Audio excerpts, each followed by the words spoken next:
Hello, everyone, and welcome to the broadcast. Hope we're all doing well today. We're going to be picking up with our game dev project. Made some progress offline. I've been doing more and more coding on this as we have moved along. Should be good times. See, we've got some folks already here. King and Sam. Well, King was here earlier. I don't know if they are going to if they're still here. But hello, Tatum and Sam. Hello. And Skia. Welcome. Let's check in with kitties real quick. We do have Sky and Mason visible. Let's stick with this camera. It is pretty reliable. And okay, so this is where we've gotten so far. We are able to reliably create a lot of projectiles with a lot of different movement patterns. This one's a bit hypnotic, don't you think?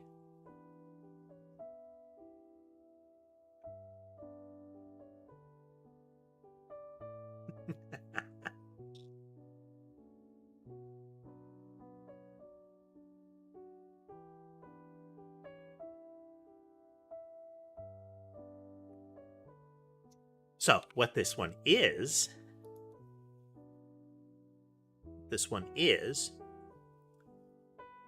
a projectile that is homing around the player, and it moves in a spiral 3 times. So, there is a little bit of nuance to that in that the way it's going is it tries to track the player's motion and apply that.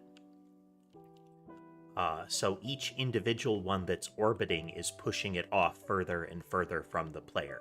I don't actually mind this.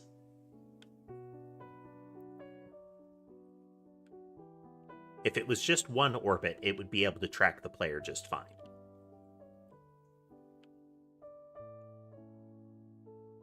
I may still have to come up with something that says, this is where I want you to be, but the track how the player is moving, I feel is a little more reliable. We may refine it later. But if we just have one spiral,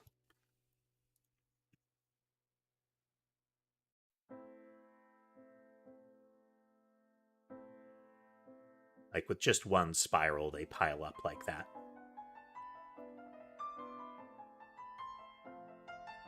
And if I take the spiral and I remove, well, here, let's give it a nice big radius to start with.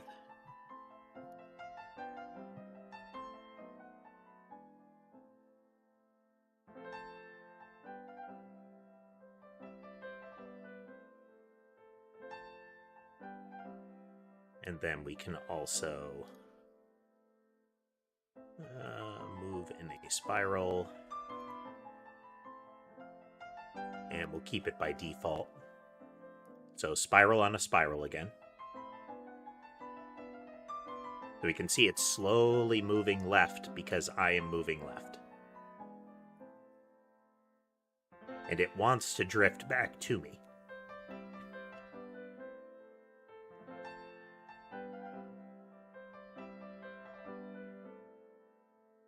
Now, as for like look and feel, the yarn balls and similar, all of these are going to be cat relevant things to start with.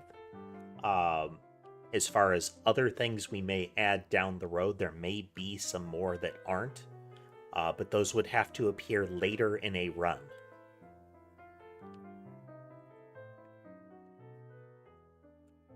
I didn't notice that, how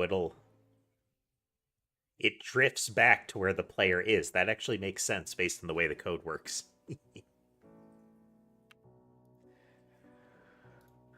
Okay, but that is how we've got weaponry up and running. We can actually do that a couple of times and have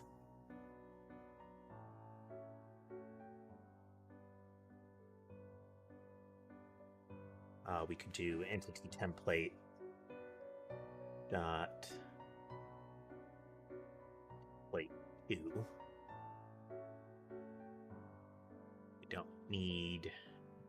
we'll keep it going that way. I think it's color modulate.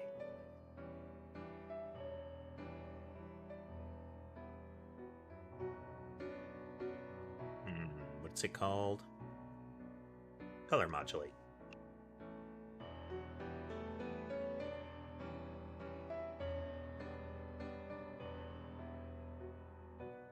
We'll make it a little red.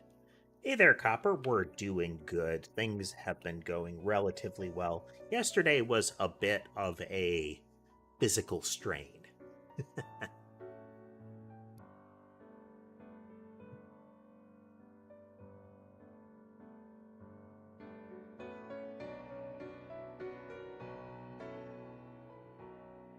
So if we offset them just a little bit, or we change their behaviors actually.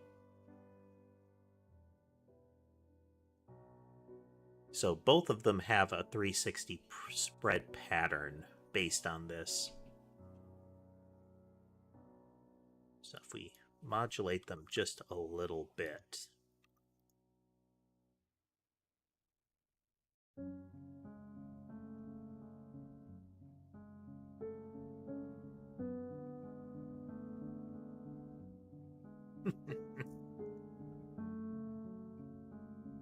But we're able to do things like that at the moment.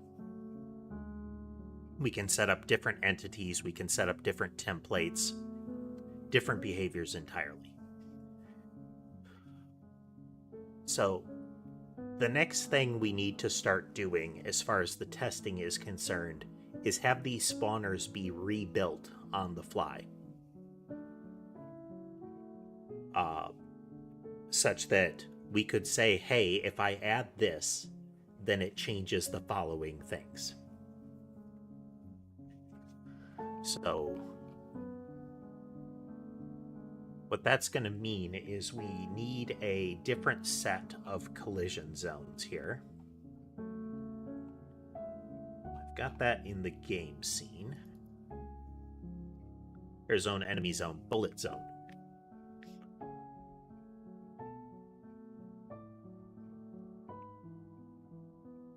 Do you mean like the blue energy in Warframe?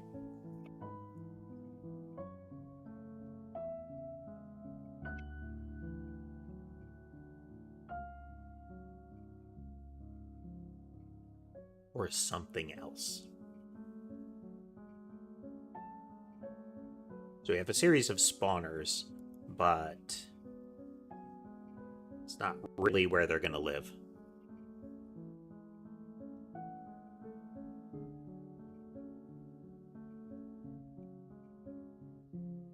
And I'm not really sure what you're referring to, so I can't speak to that. It's also been a bit since I've seen the UI of Warframe or anything like that, so they may have changed things.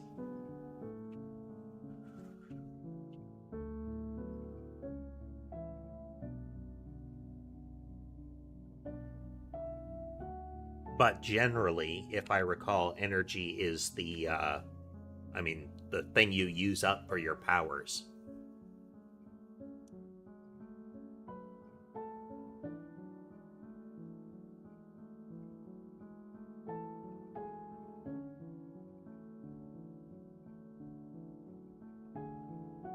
Where do we want to put this?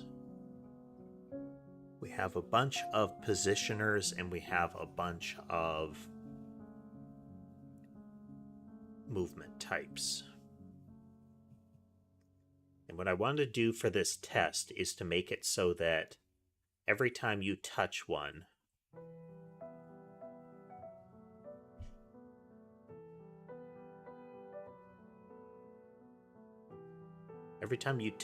of them, I wouldn't be able to tell you, Sam. It's been a while.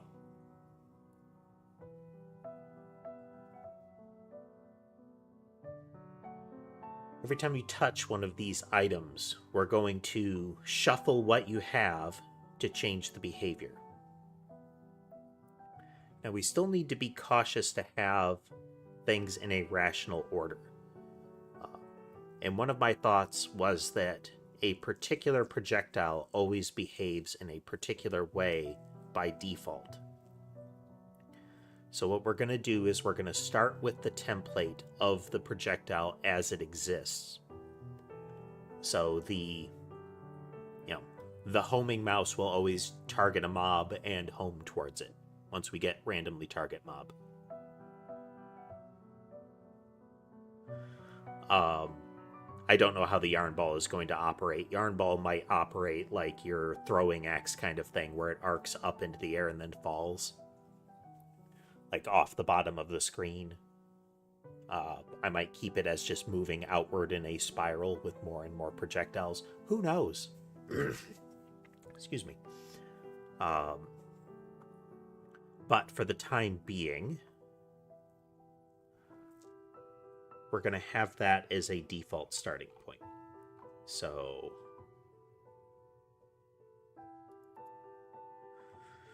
let's take this and say this one has the yarn ball image. We're going to say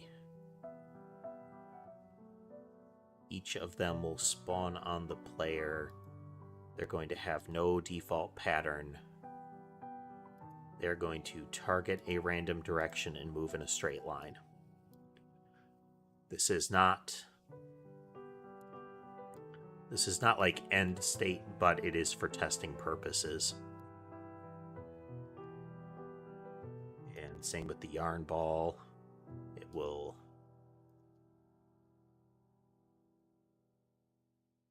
target a random direction and move in a straight line. And it spawns on player. So we've got a 3 and a 4 going.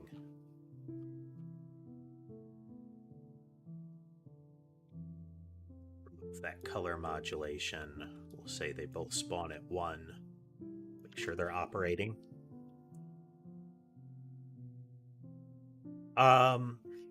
Being in a clan is not necessarily important. Having a clan base unlocks a lot of features.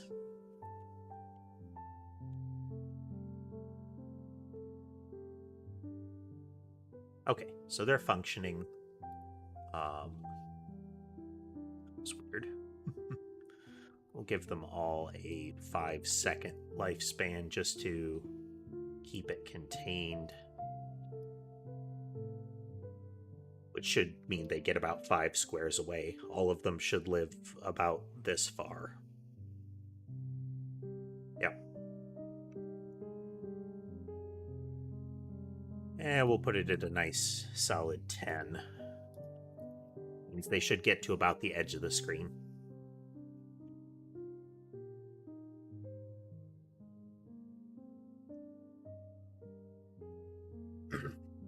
Excuse me. Okay, so now we need the idea of a pickup item. It's a regular old entity, but it has its own collision zone.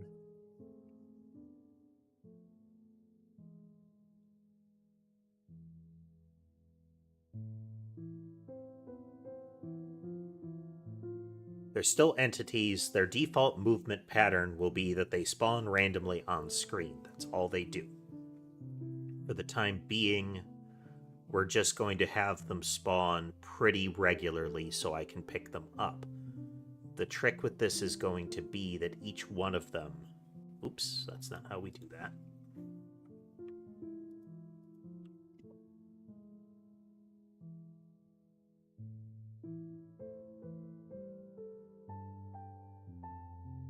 Dictate a child scene, which is a collision zone, like that.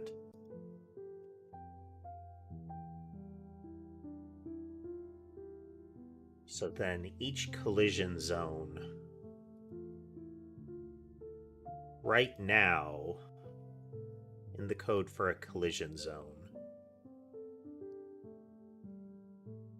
when we have a collision, we just set them up to go away. This is if they're too far away from the player. This whole chunk of logic needs to be updated. So, for example, if we have an XP drop, like the in Vampire Survivors, they're little crystals. They vary in what they are in different games, but the items that you need to pick up in order to level up. If those get too far away from the player, we actually want to respawn them near the player as a condensed one. So, 100 points are off the screen, smoosh them into a 100-point gem, and respawn them. So, condense, condense, condense. I mean, it doesn't necessarily have to be a linear thing. It could be an exchange rate kind of stuff. But that area would have its own logic. It might be convenient as a result to have child classes of collision zones. That the player zone reports it only to the player object. The enemy zone reports it to whatever enemy it collided with. That might make the player zone and the enemy zone equivalent. But alternately, I have no idea, Sam.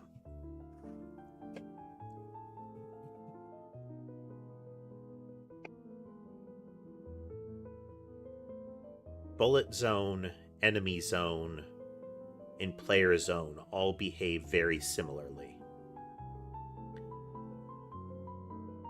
Hello, Joji.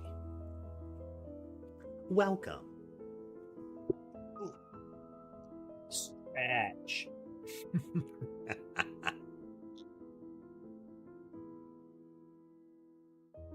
Oof. Good opportunity to stretch, actually. You sit at a keyboard a lot, or even use a controller a lot. It's a good idea to learn some kind of arm stretches. There are a particular variety of them that are good for things like the wrist up through the elbow. Because you don't, especially with the wrist, you don't want too much muscle weakness, because you can get it's not like a sickness or anything like that. It's a condition of your muscles and tendons where nerves in your wrist can get slid into a bad position based on how you constantly hold your wrist and whatnot. And then they can grind along things or slide into positions to get pinched. And that sensation, that pinch, can spread all the way up to your shoulders, and it can get excruciating. That's carpal tunnel. There are surgical procedures to alleviate it now, but you don't want to get cut open if you can avoid it. Anyhow, so what we don't want is to just automatically remove things if they're too far from the player, if they're not a projectile or an enemy. So what I might do is follow the same pattern that we have in a couple of other places, is that there are internal overrides that child variants will use. Not really within my capabilities. Big chunky stabilizer boots prevent it.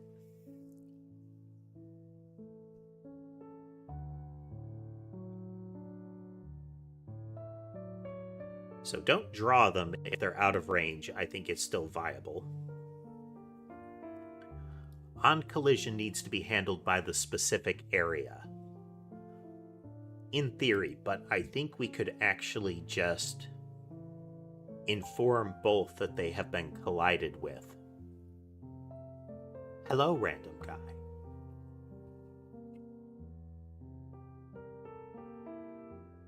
And also hello, Atomic, over there on Twitch.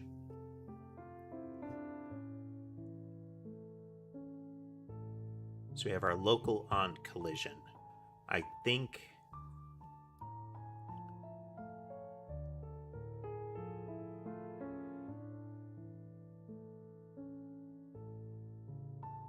this is a fail-safe to make sure we're not grabbing something that is long since gone.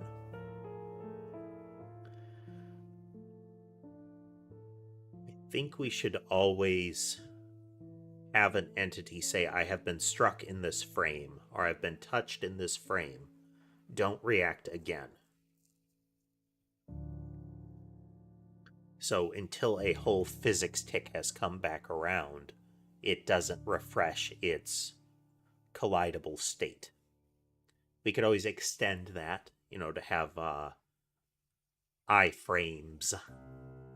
But for the time being, it would be like I subframe. Just so we don't multi-collide on a given object. As soon as the first collision happens between two objects, both of them have collided and they don't collide anymore. So in this, we need to report that a collision happened to the corresponding objects.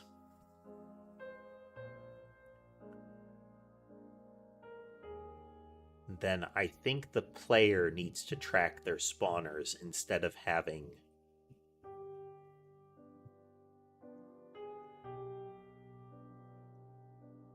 I think the player should be the location where the spawners get attached.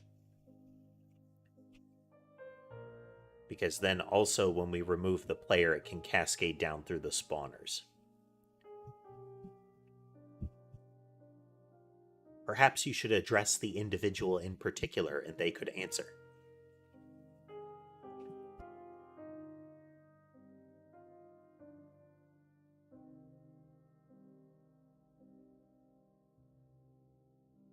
Not already going to delete them, then we add the deletion to it. So each entity in the list needs an event that it raises, that it passes in itself.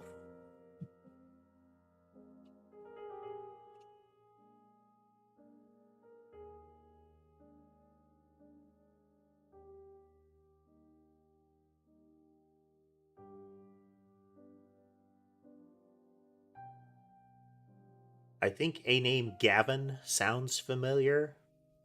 I mean, outside of, Newell, but, in the stream, but I don't know otherwise.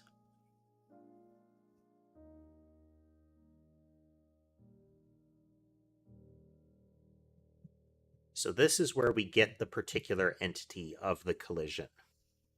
And then we're going to report to it. This is where we would report to it that a collision happened.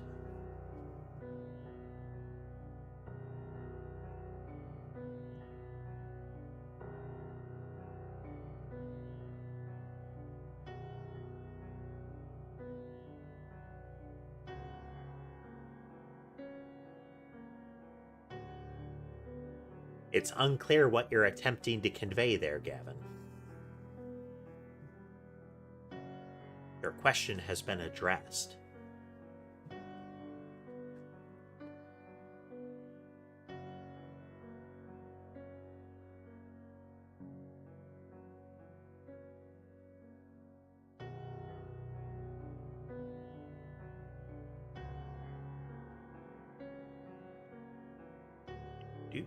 Do.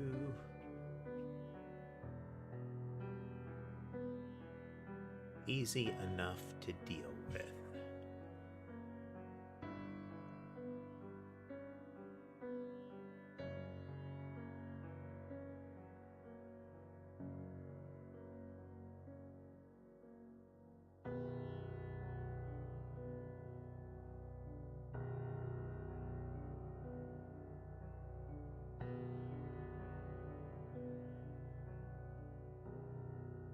Forgot the sequence that you do that in.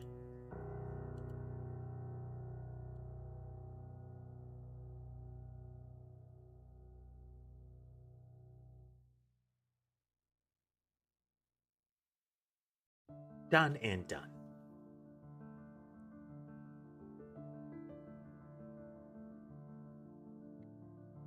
Okay, so entities need a way to collide by default.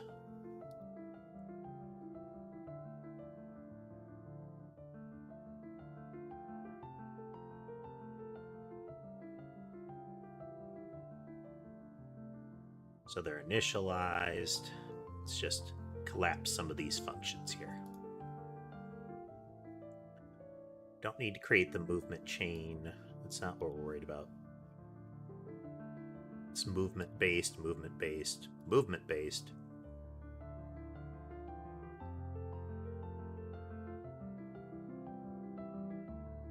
So this is when we finally get rid of the entity. That's not what we're doing in this case.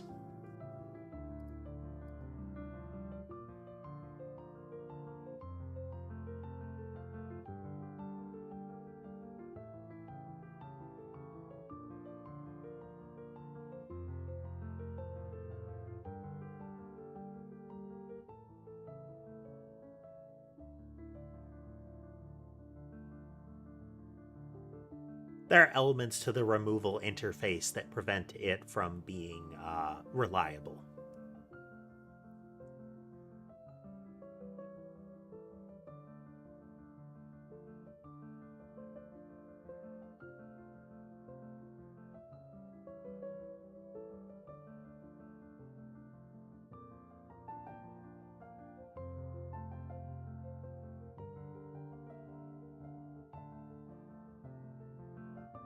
Okay, so when we're handling a collision,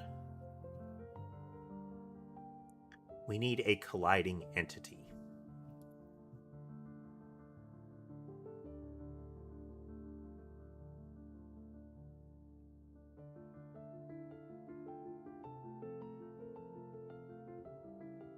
And then we'll do something. We also need a signal where it says, "Hello, crazy. Welcome."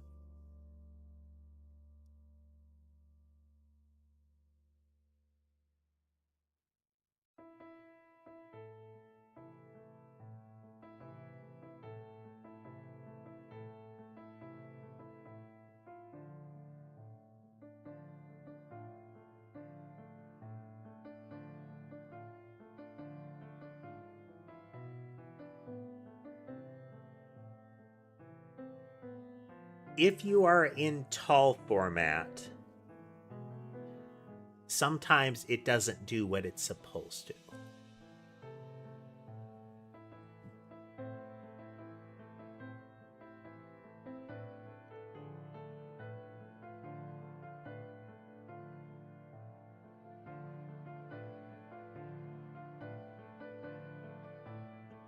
Do a quick check here.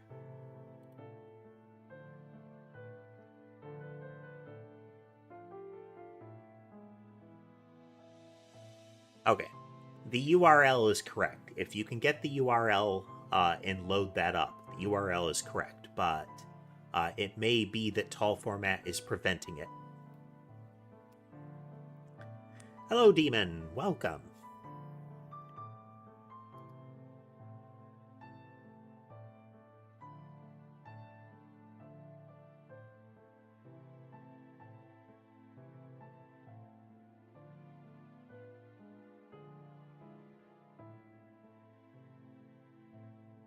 Okay, so when an entity has a collision event that it wants to, or when the entity wants to be removed for some reason, it will raise this signal.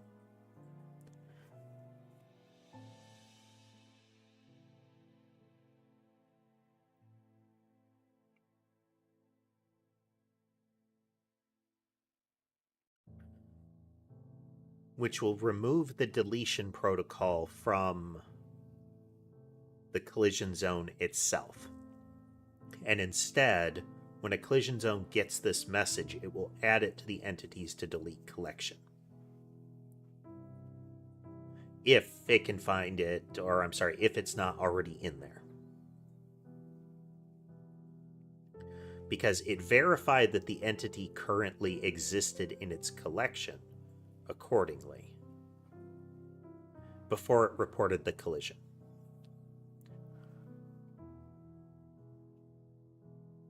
But how to do... For those just joining us, we're working on getting the collision logic more to actual end state. Right now, we've just got generic collision that says if two things collide, get rid of them.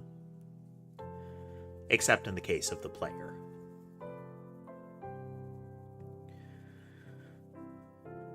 Having one-way collisions will help. In that we can say, this collided with you, and then that entity can say, do this thing.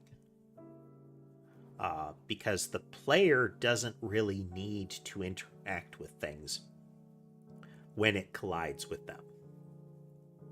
There might be circumstances where that's going to end up being true, but I feel like those would be special cases that we're not addressing at this time. Hello, Ember. Ember. She says, no, Sammy's sitting on your lap already.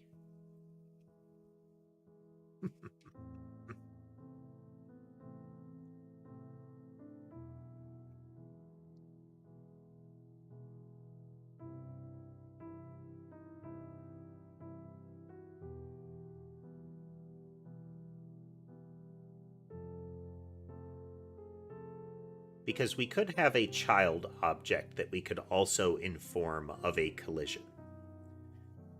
Things like, this thing has health kind of stuff. But I think that's still pretty generic as far as entities are concerned.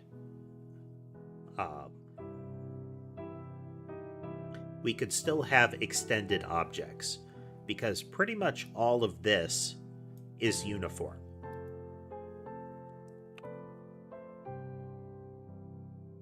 But what it would mean in order to get this working is to make it so that entities had a type as well. Right now they don't. So, for example, the player is an entity type, a monster is an entity type, a item is an entity type, a projectile is an entity type. I could use collision zones to identify them, but I don't think that's ultimately going to be how it'll work. I think it would be better to have it report what kind of thing it is, so that we can at least keep track of that as far as collision handling. Because each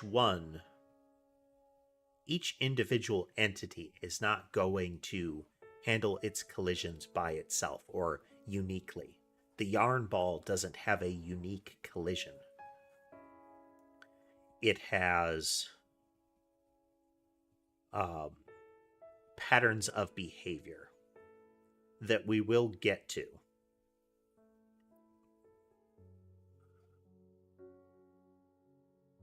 For the time being, we're going to have the entity just raise remove me.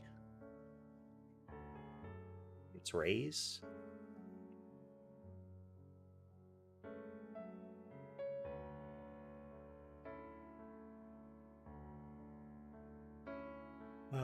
Signal.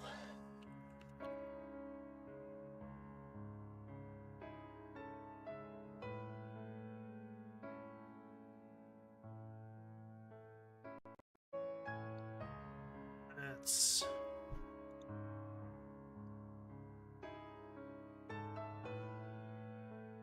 Nope. That's weird. Look that up for a moment here. Make sure I'm doing this right.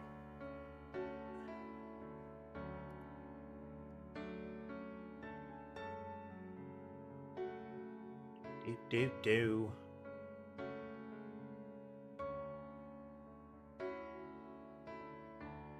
signals.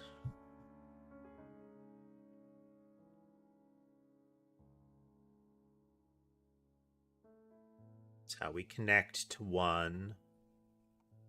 How do I create one?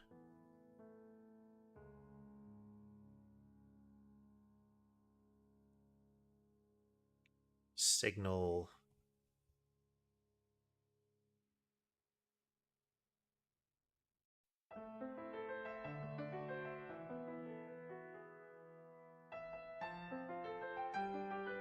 Emit. Okay. That's what we're looking for. And we're back to it. Yep. We're back to it.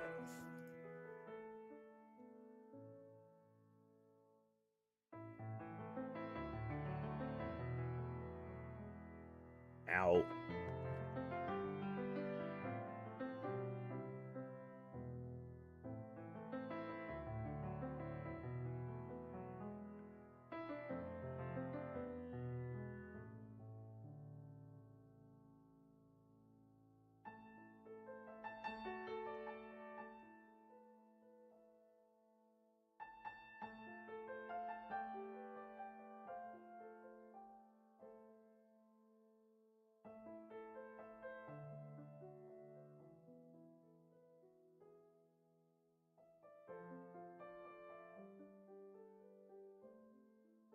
Exist.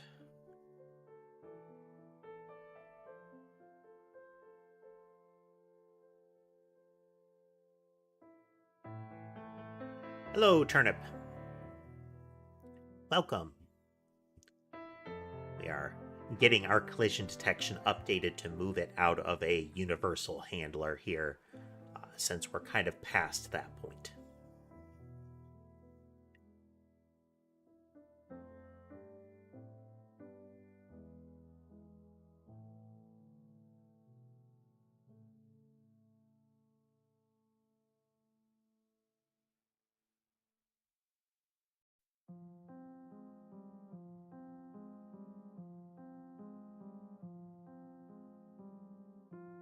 And user signal.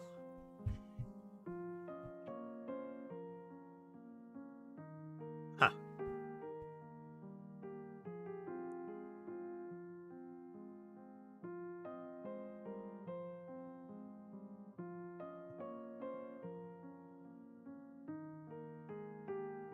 Oh, no, we're already doing that. So we emit signal. Just so. So when it's told to handle a collision, it just says, okay, remove it. So then we go into our collision zone. And now we need to... Whenever an entity is created or is added to the zone, we need...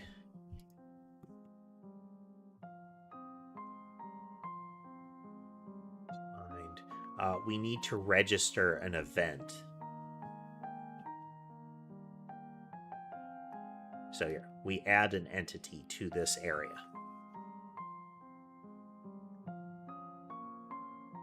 So then we are going to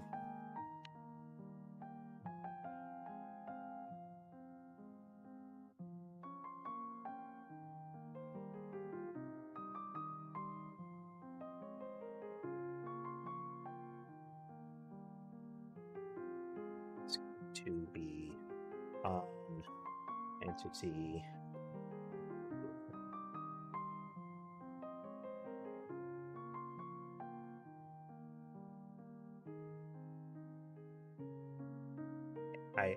I see that you're there, Sandy.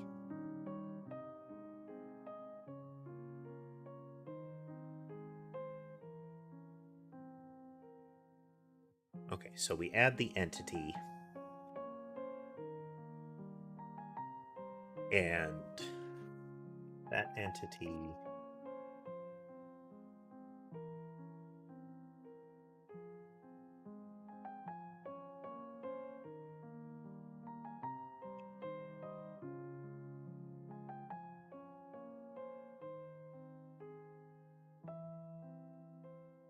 This is us connecting our own signal.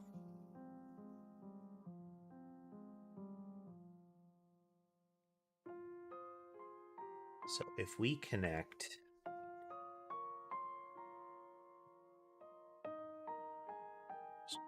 figuring out how to do this.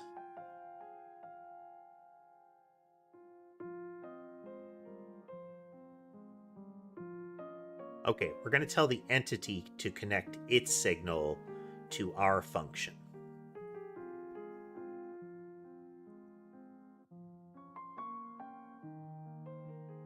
And then I think we should be set there, but what we can also do is disconnect.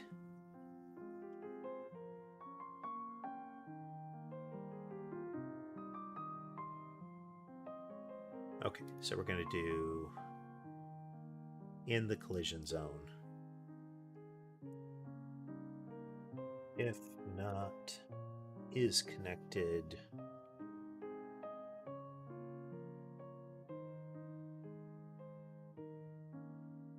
entity dot is connected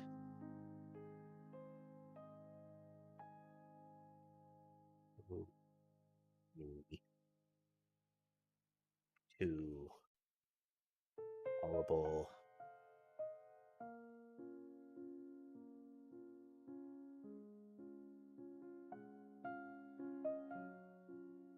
I thought we could just pass the function reference into this, but we might not be able to.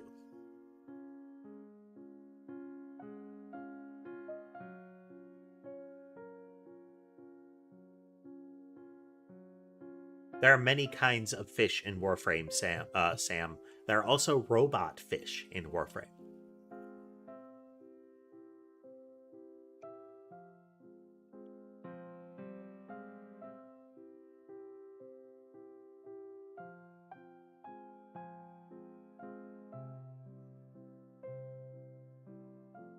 Where else did we do this? There's a place where we did this connection.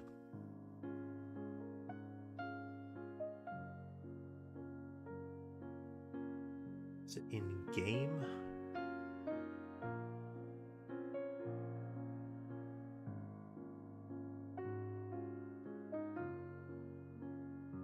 You don't.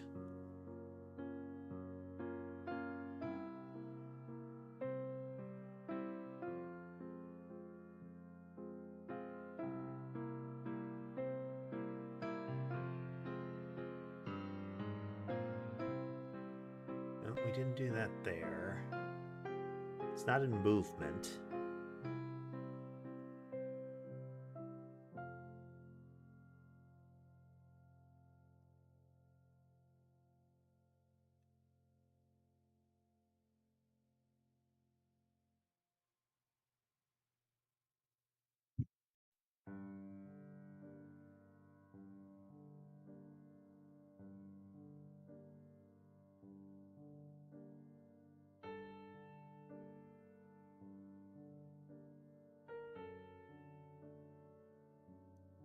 It's already connected to this. Then you will be disappointed.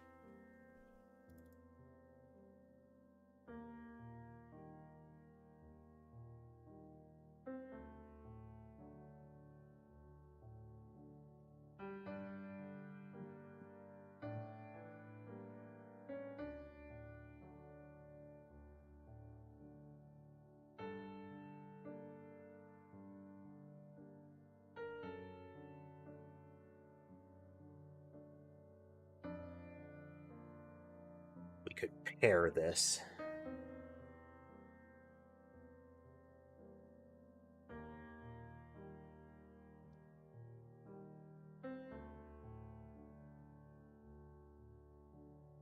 Yeah.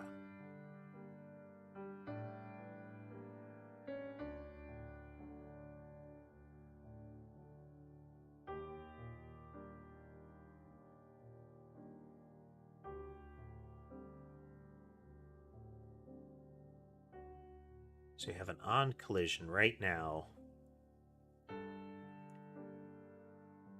I'm going to do this here.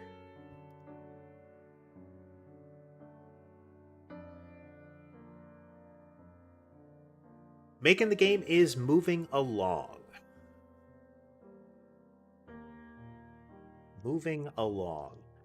Right now we're updating the collision handling so that we're moving it into the entity object instead. And we've lost track of kitty cats.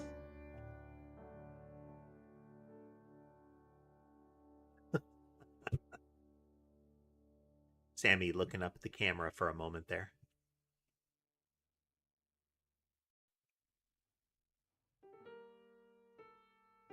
So we're setting up some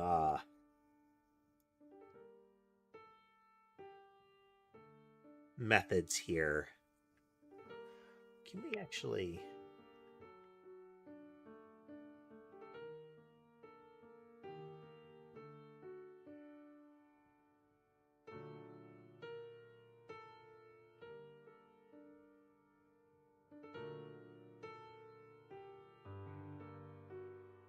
Okay, we might need... Yeah. That on...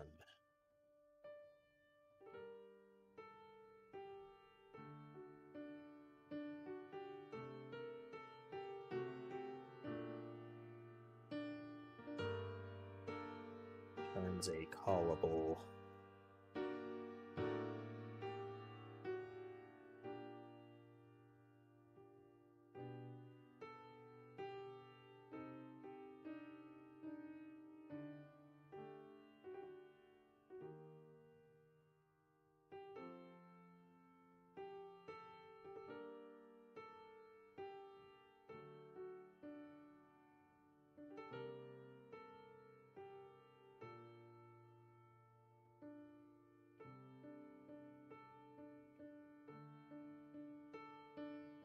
So then in entity,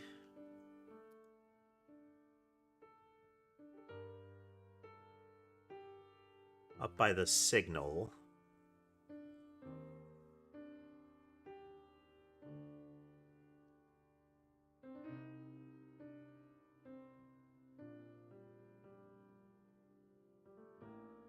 I do static constraint.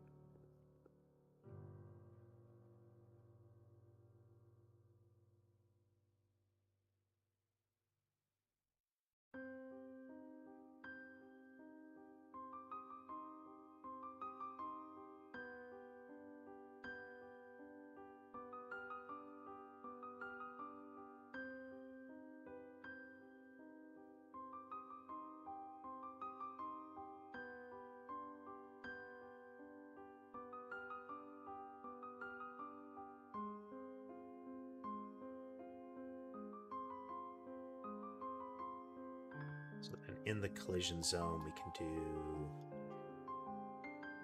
this, this. Let's say entity dot remove.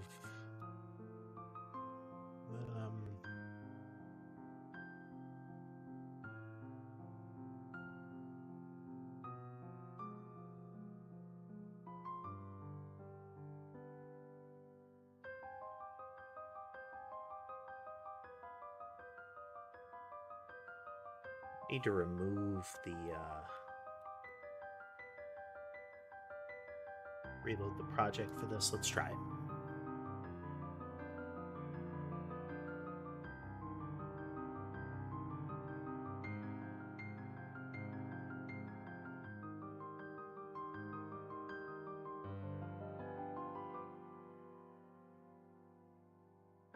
Yeah.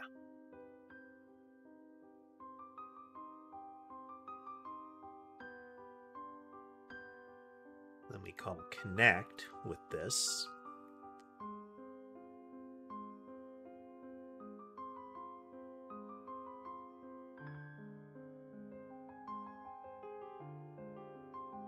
So if we get this signal and the entity isn't already in the collection, then we'll add it to the removal list.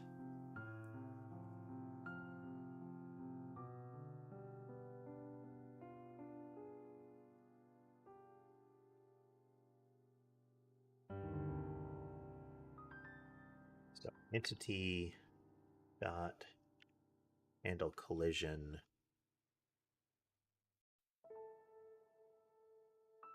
Ooh.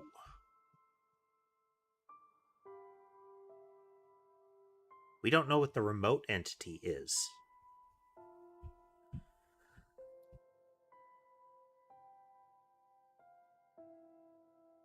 Oh dear.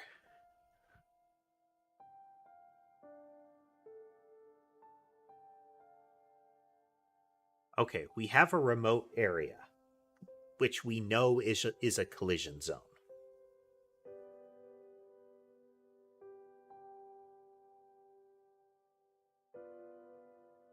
Well, we can try if it's a collision zone. If it's a collision zone, we can say, give me this entity.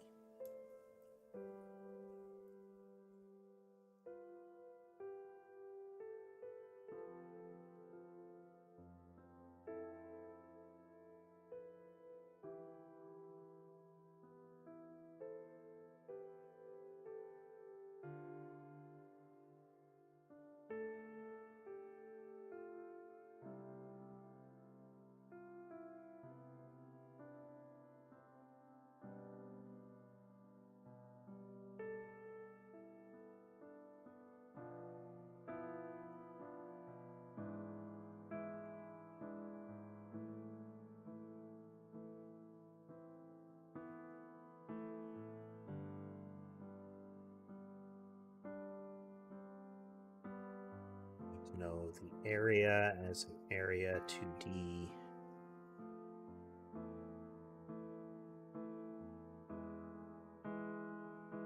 And then the area shape index. Int.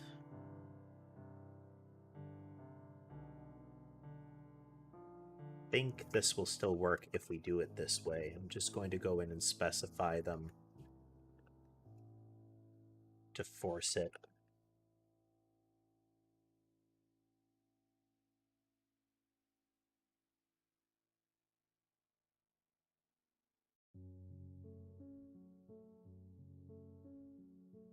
Go into our game.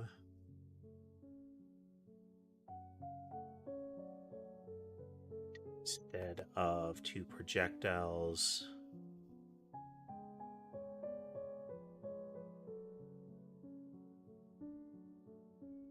we'll add in the blob. We need to make sure that the collisions are still working.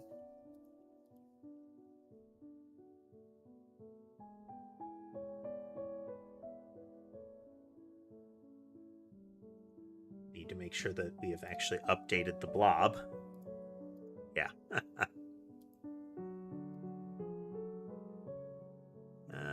Move to player. Spawn on the spawner path. Hello, assorted cheeses.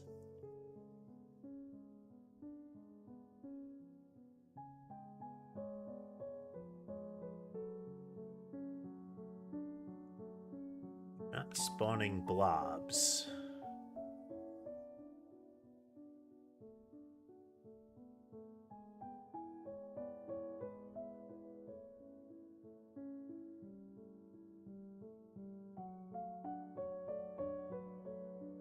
Why are we not spawning blobs?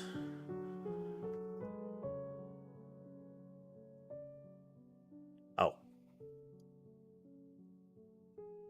Sure, they're in the enemy zone as well.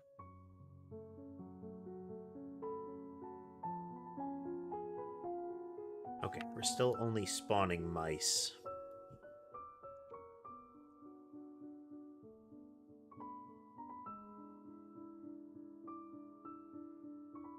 So there's something wrong with this pattern.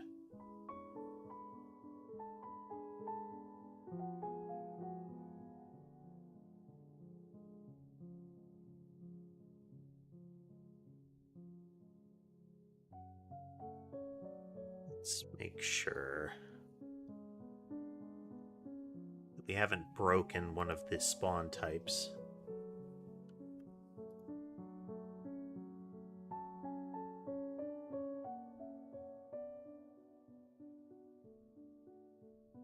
Okay, let's look at spawn on player.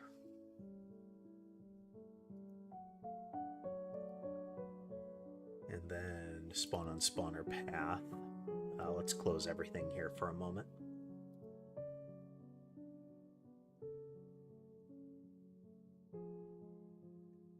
Okay, so on player is one that we've been experimenting with.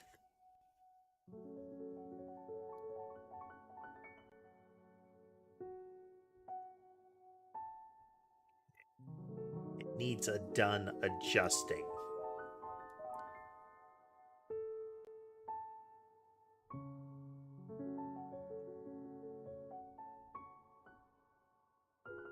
I think we might need to make this the default.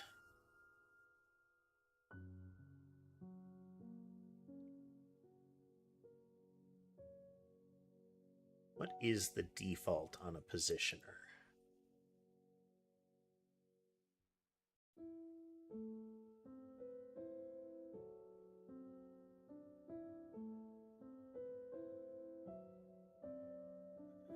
By default, it is returning true.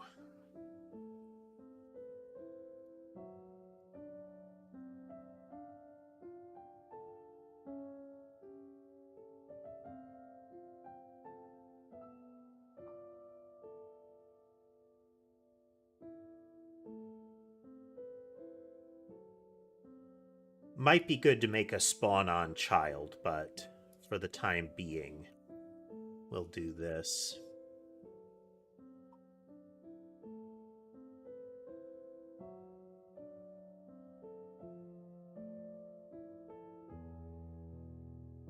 Then spawn randomly on screen.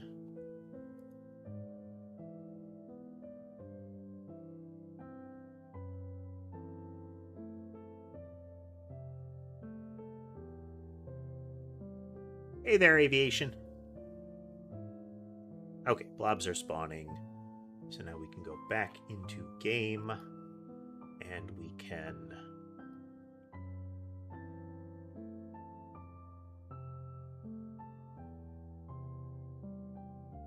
everything spawn pretty quickly.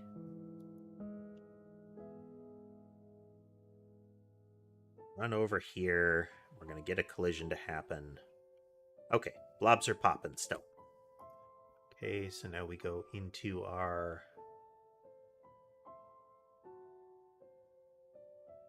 collision zones. And we're at about the hour mark, so we're going to take a quick break.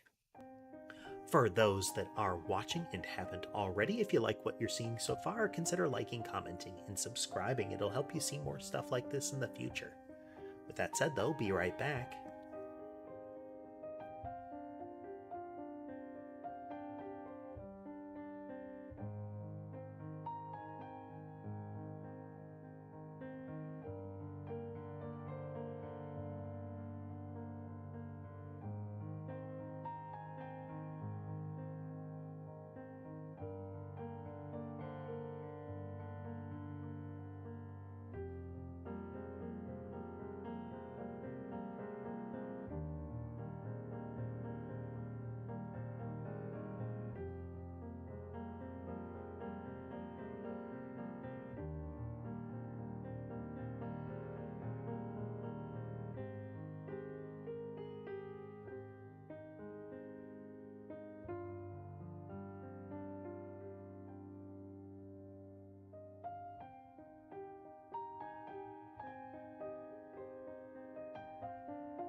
And we're back. Hello, everyone. Hello. Okay, we need in collision zone. We need a method for returning the entity that we have received.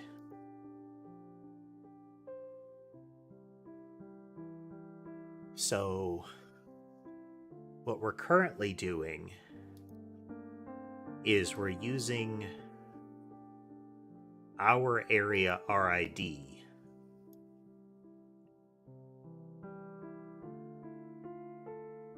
in order to get the shape index. We could convert this over this portion of it where we get an entity. Pretty much this chunk of logic here to set the entity to return.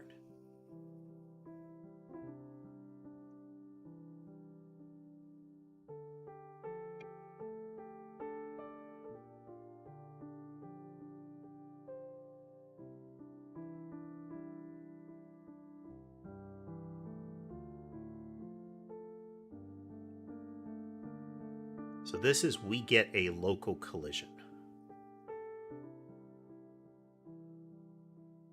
We could say pass self in and use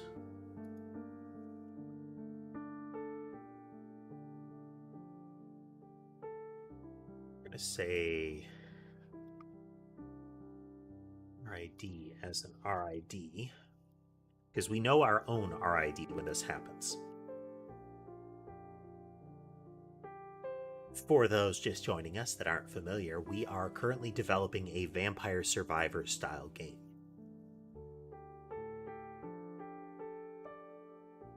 What we're doing right now is updating the way that we can make things bump into each other, at least as far as them reporting that it happened.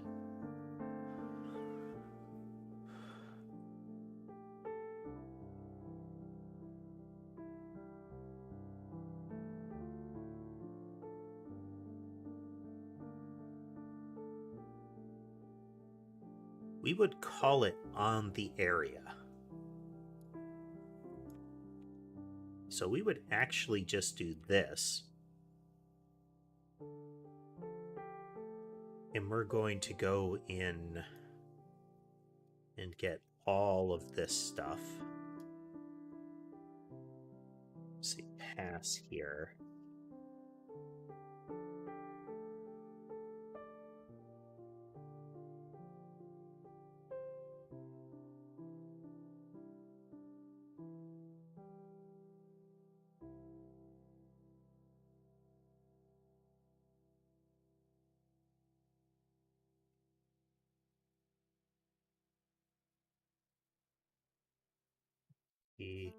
Equal to null.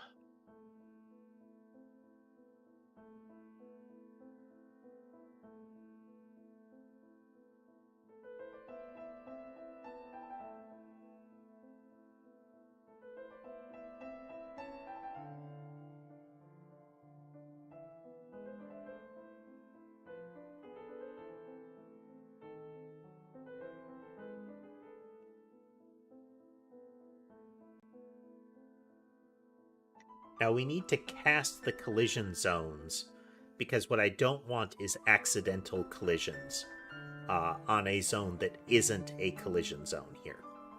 This is only relevant if it's a collision zone.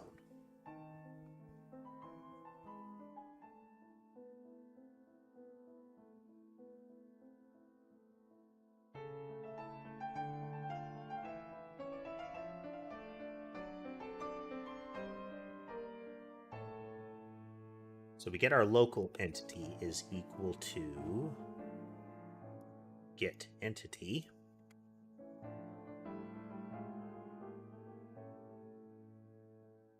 Which uses local shape index.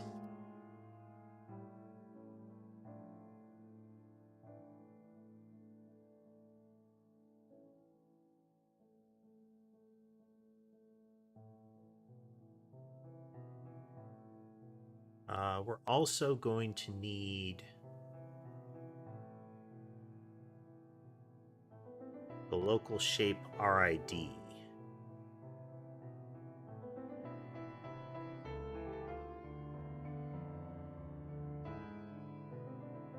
Yeah.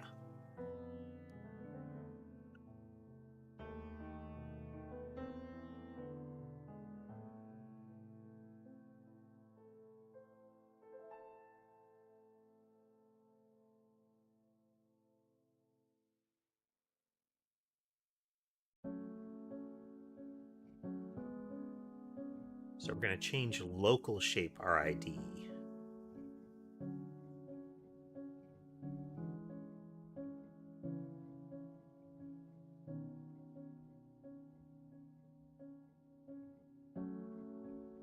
Because we're asking it which shape RID to use, and we're going to get that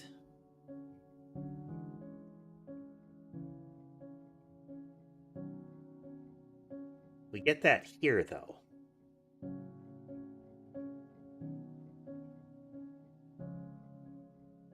We're getting the local shape RID here. We don't need to pass that in.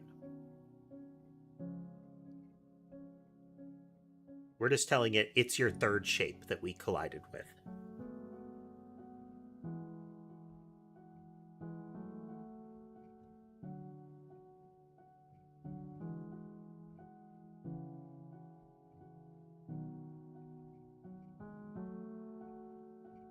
So then we say entity, our entity,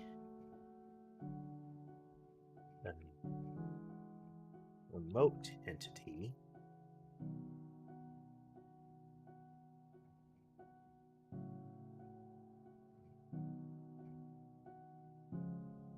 First, we need to determine that the remote area is a collision zone.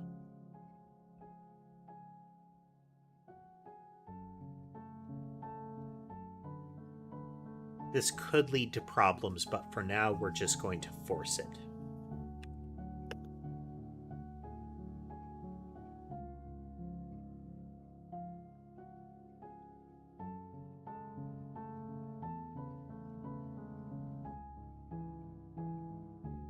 To area as collision zone. This is prior knowledge. That's technically dangerous.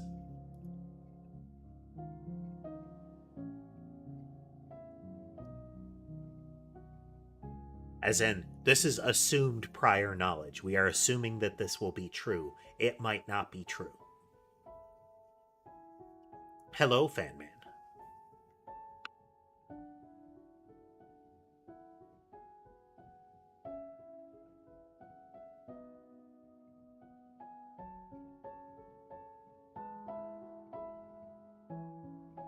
If our entity and remote entity, then do a thing. This is if other collision zone, then do a thing.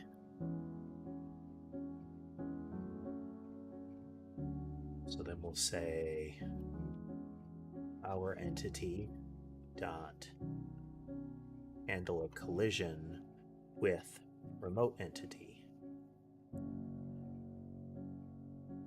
Remote entity.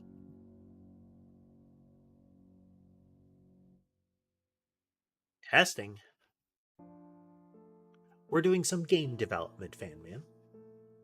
We're making a Vampire Survivors style game. Right now, what we're doing is setting up. We had some basic placeholder collision detection logic, and now we are moving that into the objects that are being collided with. Does it explode? Doesn't. Excellent.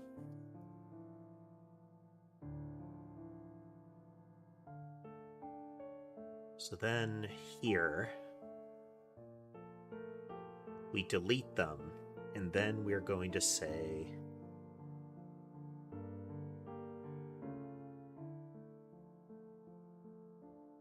disconnect.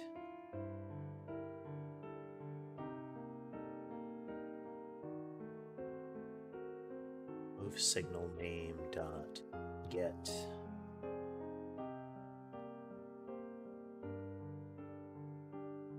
the callable. As soon as an entity says that it is to be removed, we stop handling collisions with it. We won't remove it twice. And we're going to test that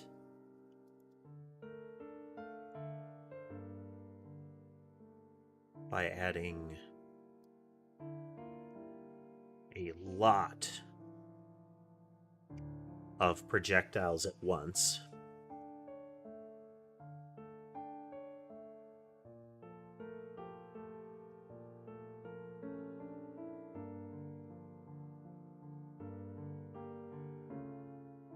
Hello, Lucas.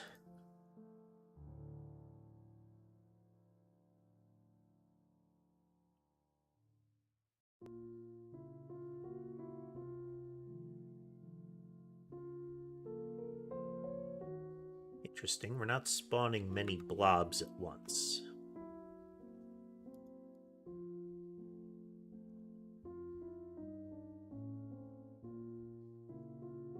Because we didn't augment the number of blobs that we were spawning. Just so.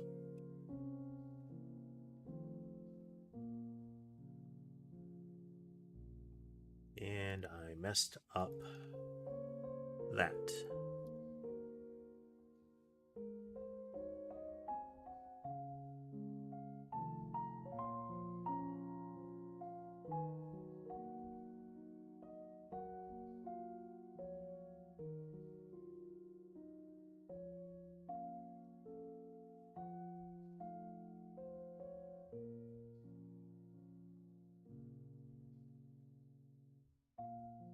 We've had the yarn ball animation going for a bit.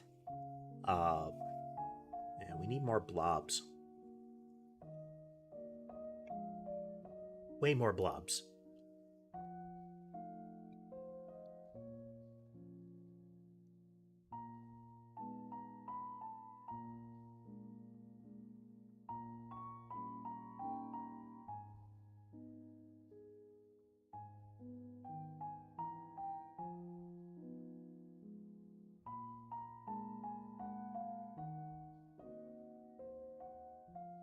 PS plummeting.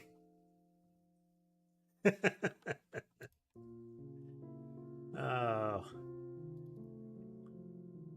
Let's remove that part of the pattern, and we're going to say 0.05.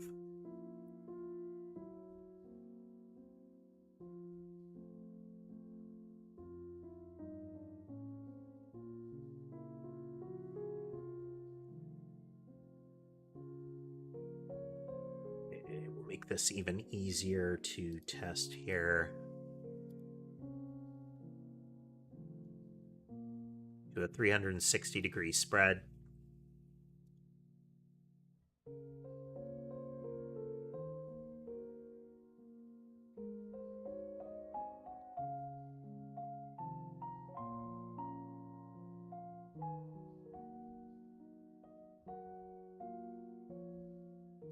More blobs.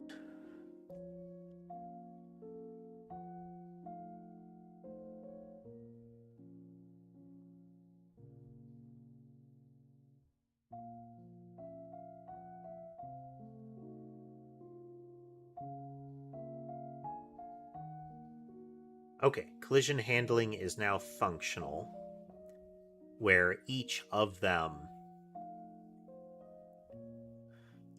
is handling their own collisions.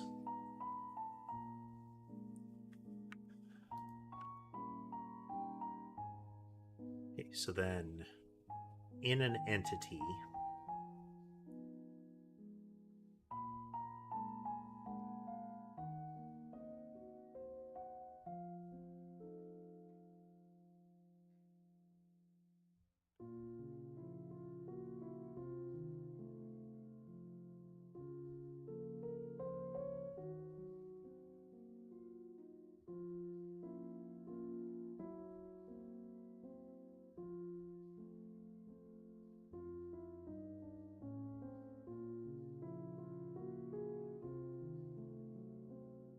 a colliding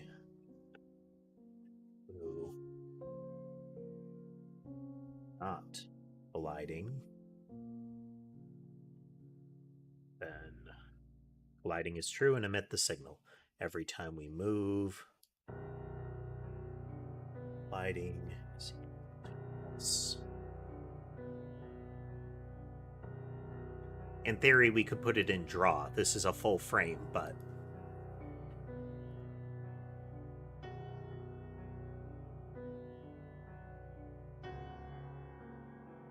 What this should mean is that for a full physics tick, a creature will not collide. So if within a given physics tick, it's colliding, it won't double collide.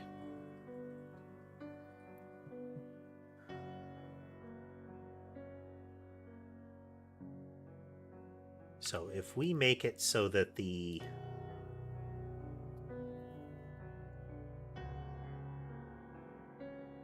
reason that I can spawn way more projectiles, oof, we shouldn't spawn that many though.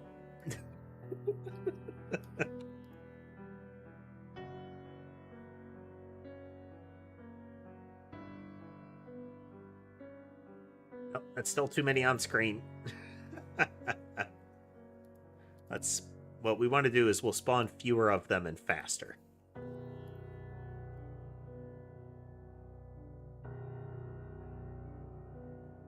The practical limit of entities is about 2,500.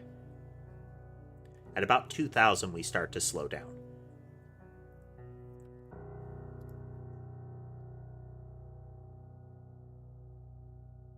The core is that we want to spawn them faster right now. We don't necessarily need the more of them.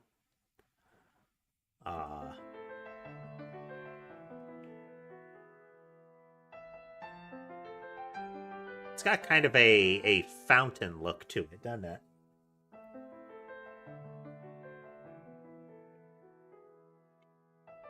Okay. We're going to reduce the number further.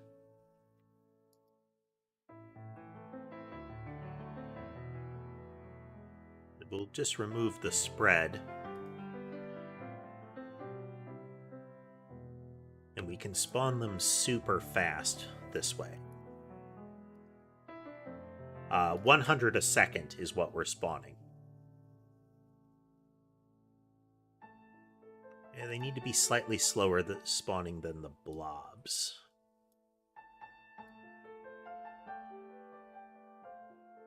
Was updating the wrong spawn rate, I think. So there are fewer mice spawning than blobs. The blobs should still eventually reach the player, but what I want to see is that the player is very steadily, almost steadily has a safe spot around them here. Yeah, we can still see the mice flicker and spawn. So what if we make...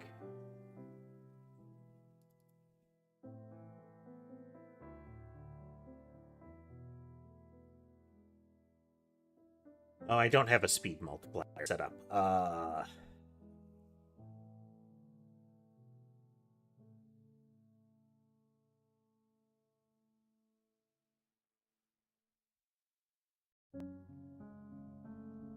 Blobs move faster.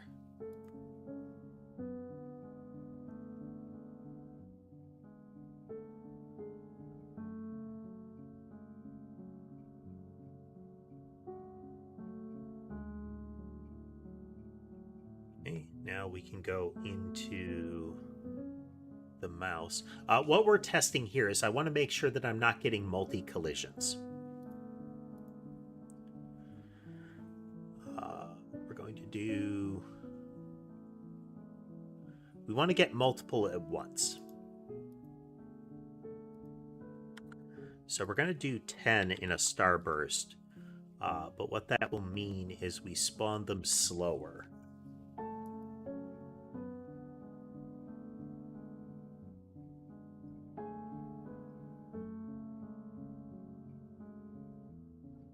So the blobs are moving very swiftly and are very steadily punching in.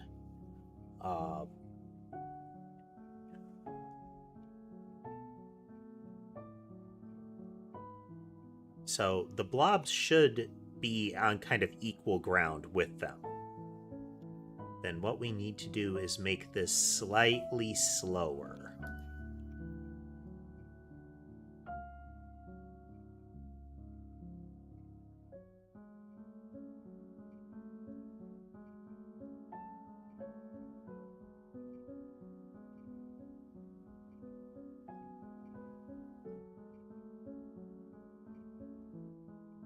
They are being steadily removed.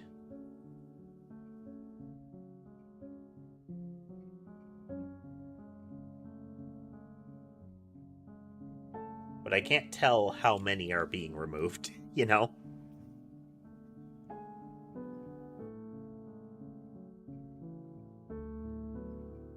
Not much at the moment, dog. 1 and 1.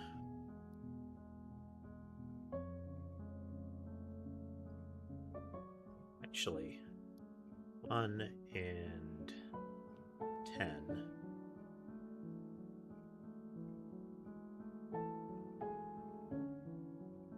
This should create a relative equilibrium.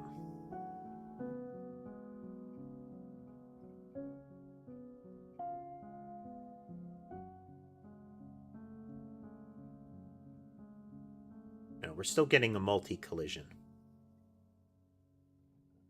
Right there. See how that one blob is disappearing and no mice appeared? That's a multiple collision there.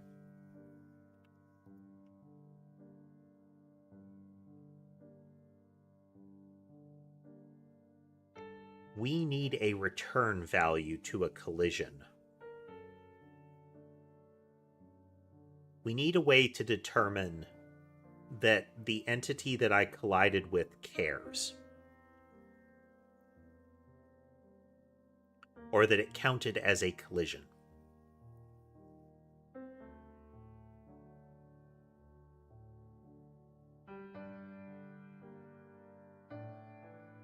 So in the entity, on handle collision, entity and not colliding,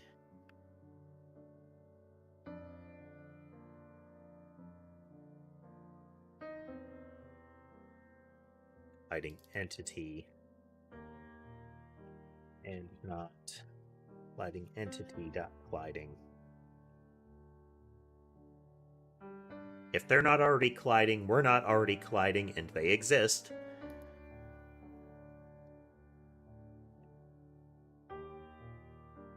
This is a bit of a race condition here. Yeah, still a race condition.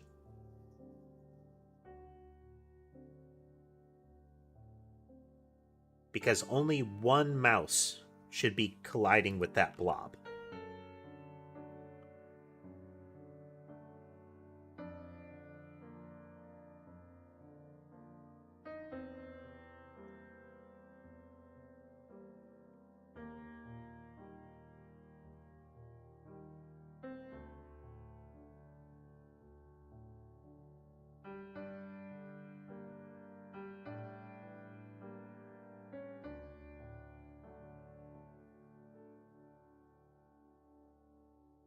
And it's not going to be removed until later.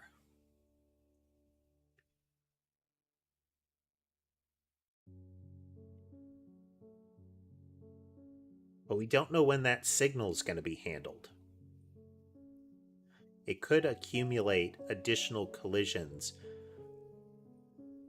subsequently.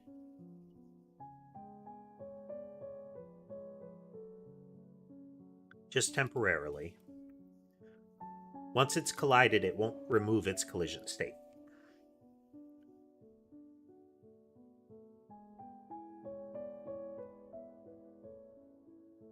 Same thing still.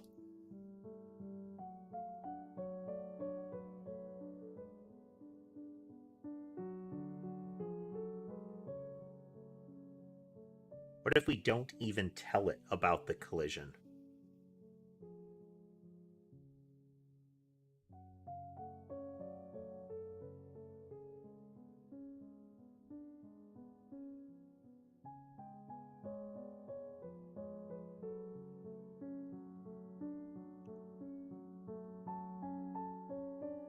Second if check here. If our entity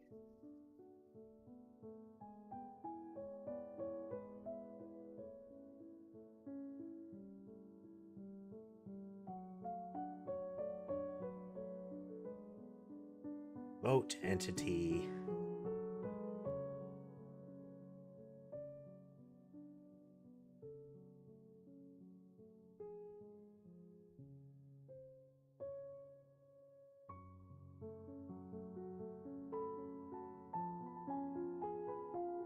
double check, that is called colliding.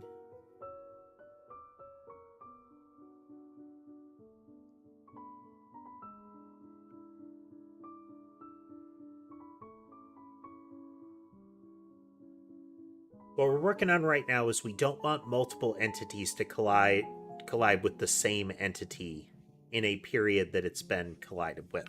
So this is still not working.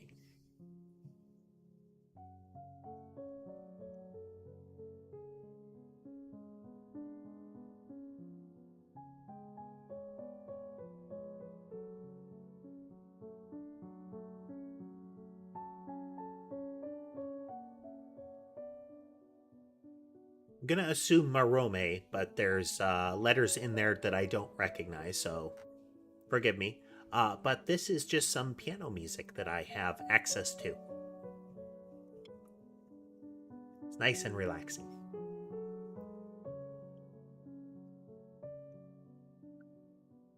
So how can we make it so that they're not being collided with?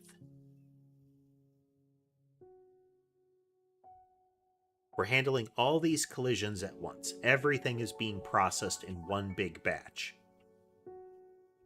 And we don't know what the order is.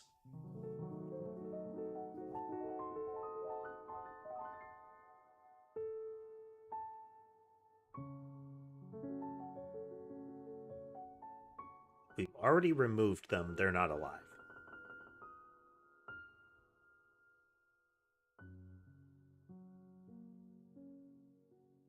But we don't want to get rid of all of this stuff yet, because there are multiple collisions that could be happening, and it will throw off the indices if we do.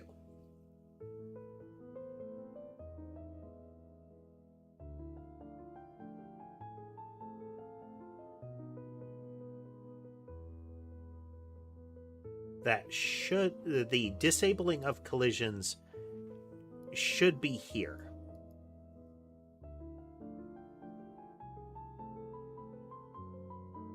Because it should stop on this moment here.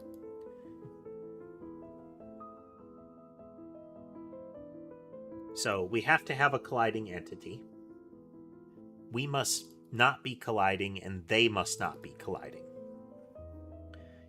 If all of those are true, then we set that we're colliding, which should disable this. And then it should emit the signal. So let's give it a test. Well, first, let's find a kitty cat, since Ember has come over to sit with me.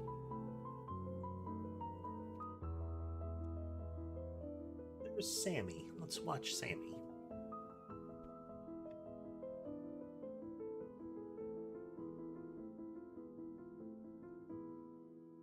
This is GD script. All right, we have a colliding entity. We don't really care about that collision. Here we go. One collision. Our colliding value is...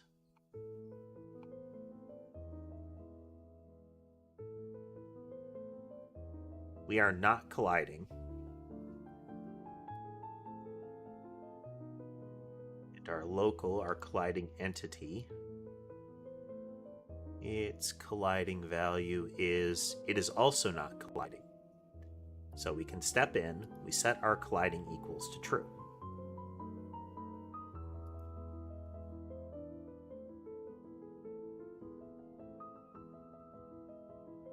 Colliding entity.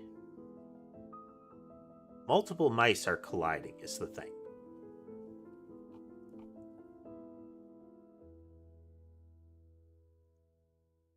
Right there. We're just getting one collision.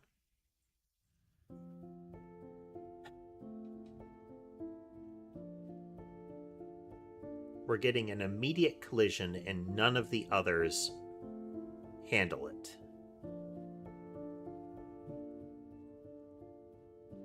Why is there only one collision happening? Because within the frame, during the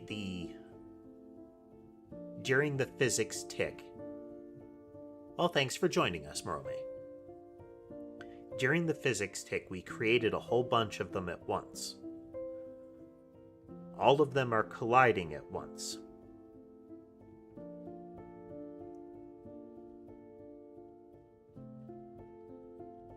We are going to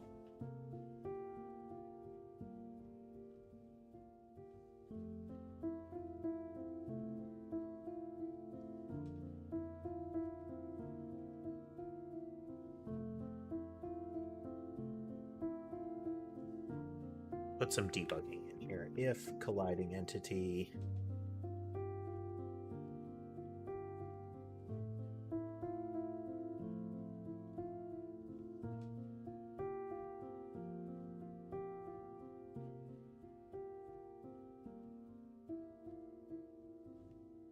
and colliding entity not colliding.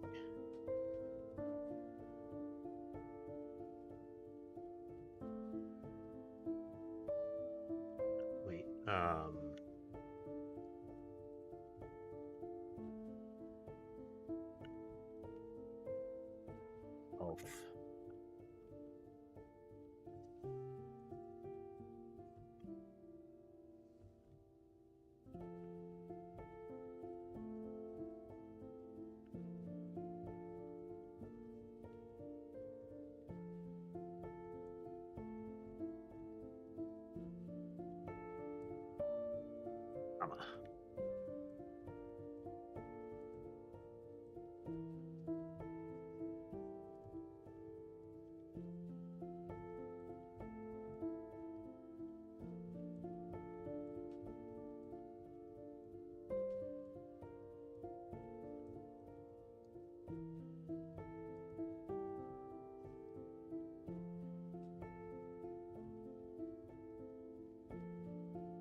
how are we going to track this?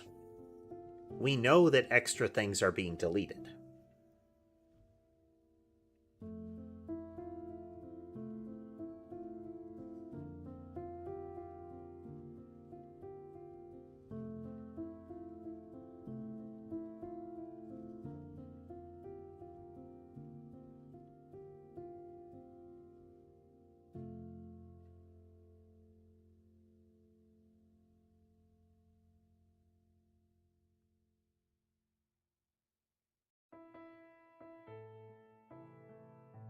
Oh, wait.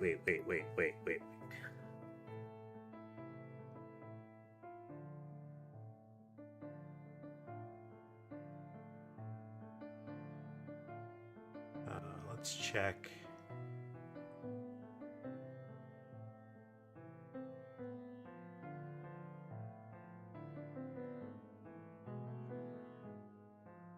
Player zone is not on the player layer.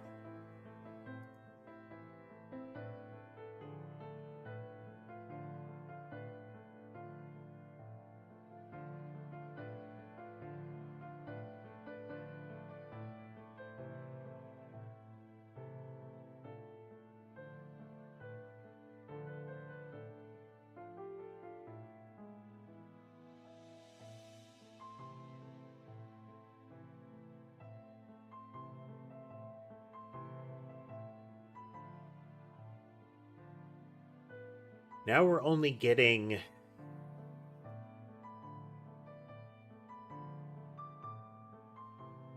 We're not getting the blobs removed now.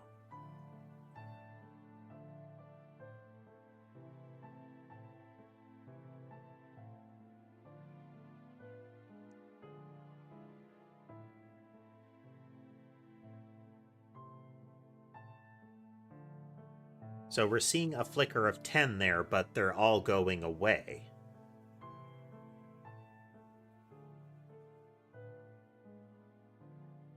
All right, we're going to switch it back down to this, if not colliding. If we're not colliding.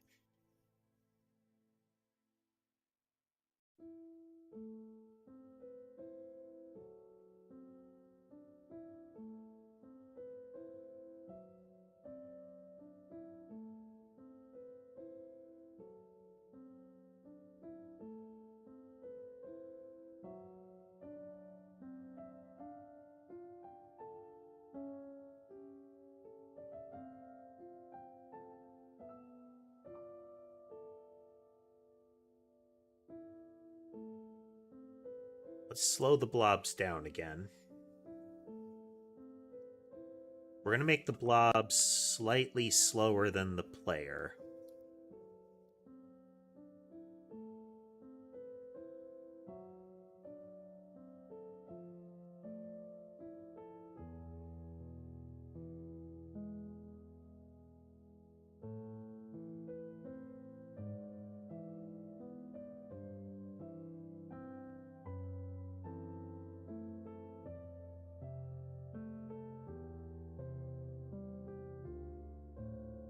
We need to be able to disengage those packs of them.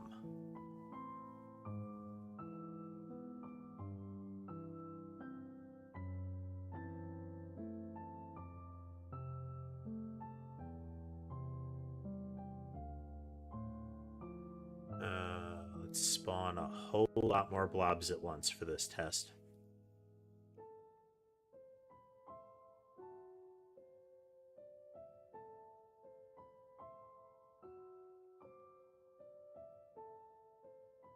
We want many, many blobs.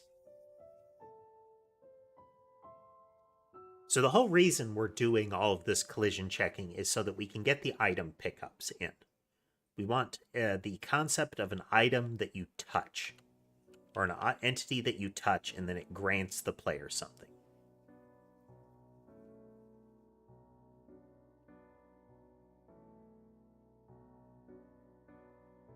Blobs aren't doing their avoidance logic here.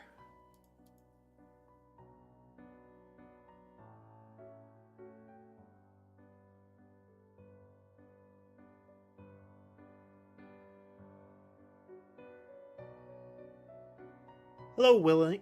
Hello, William.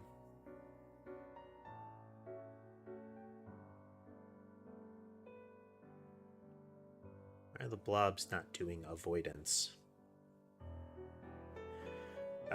There's a whole bunch of stuff going wrong here.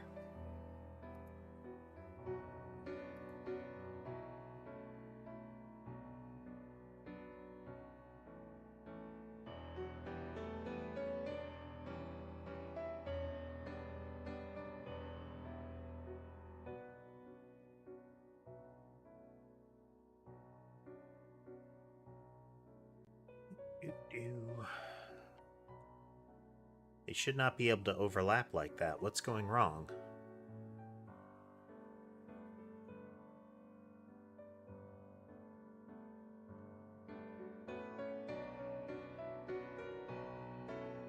Enemy zone lives on the enemy layer.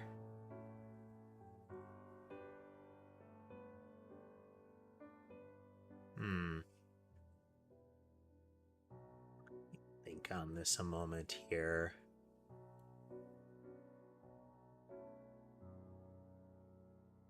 Ponder, ponder, ponder, ponder.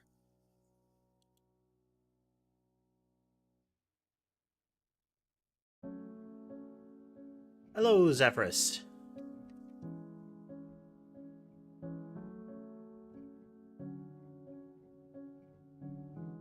Welcome, everyone. Suddenly, some of our entities aren't working right.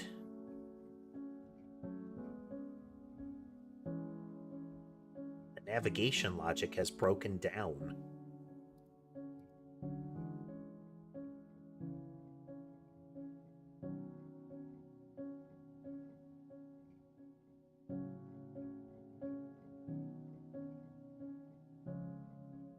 which is not good.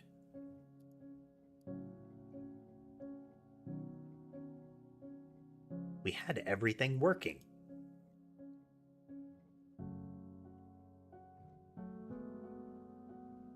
Yeah, they should not be able to stack like that. What's going wrong?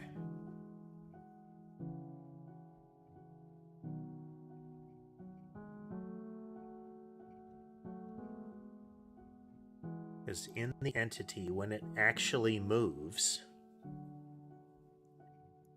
it just does this. Target movement. It does not move until on agent safe velocity.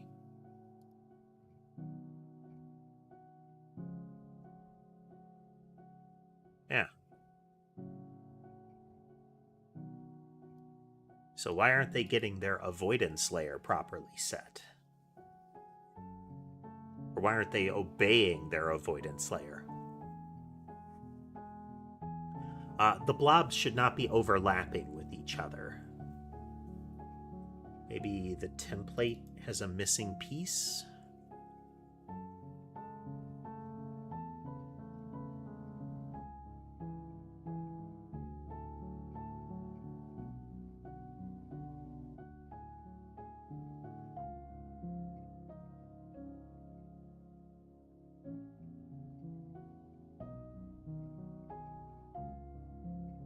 Have the avoidance mask.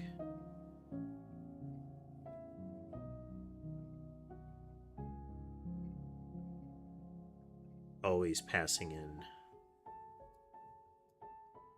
Yeah.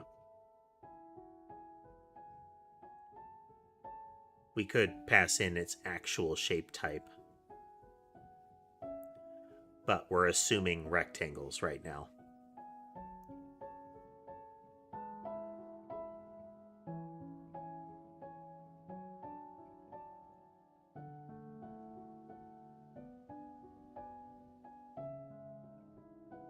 Okay, that's the player object. Hello, Taman.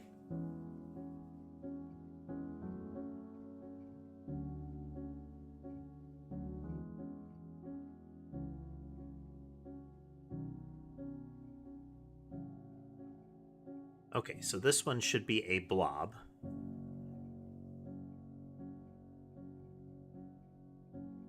I only speak English. Right here. It lost all of this.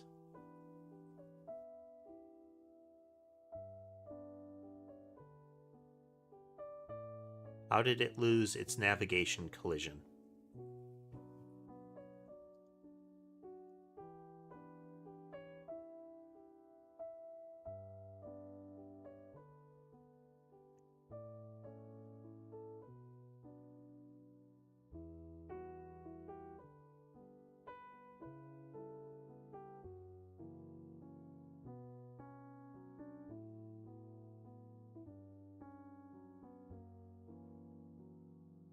Which means it's got to be in the entity pool that's breaking down.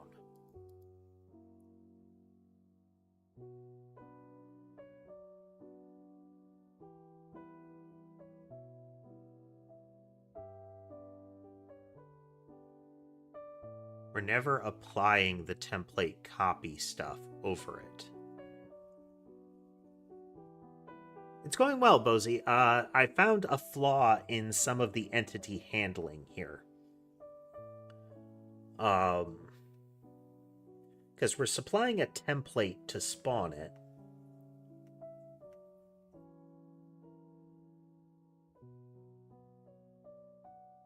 No, we're not supplying a template. That's our problem. How do we... Okay, no, we're supplying an entity object. Okay. So we get one. Oh, let's look at our spawner. Something is not right. Hello, William.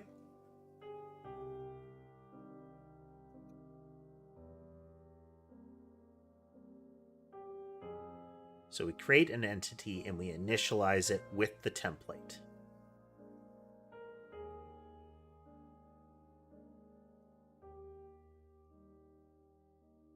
Entity is an object. Template to use, here's the player. It has none of that information there. Why does it have none of that information?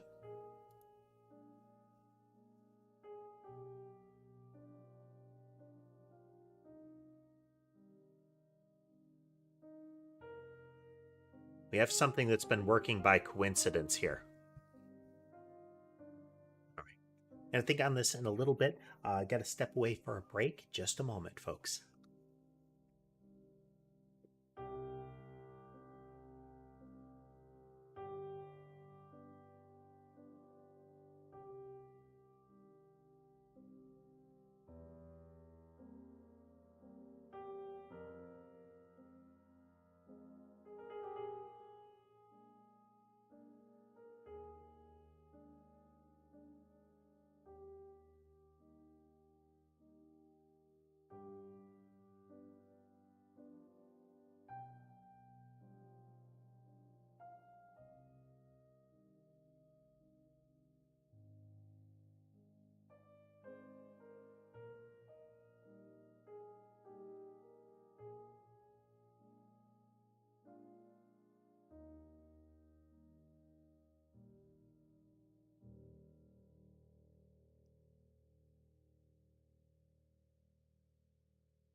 And we're back. What about if we go into here?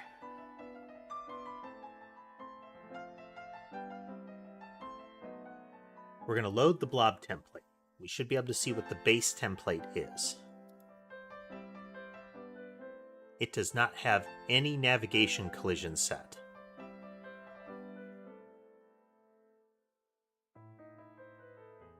How is that possible?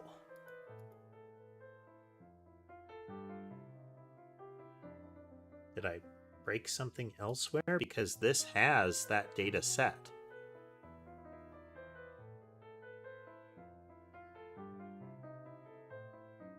How very strange.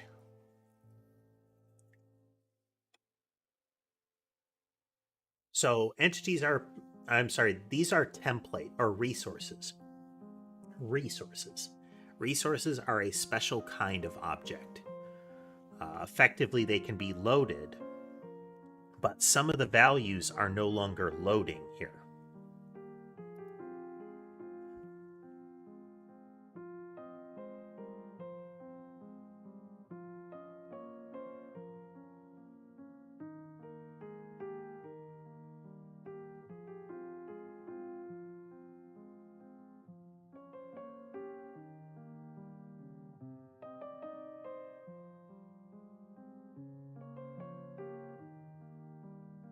We did that in order to try to force it to update this information because those types might have changed.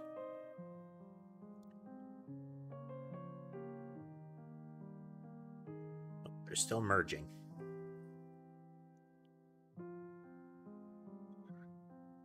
So they're still an object. I can instantiate them, but at the time that they are loaded, like I can load them from file. That they exist, they have properties, that kind of thing. And they're still an object in code. But when I load it, I should be getting a known commodity.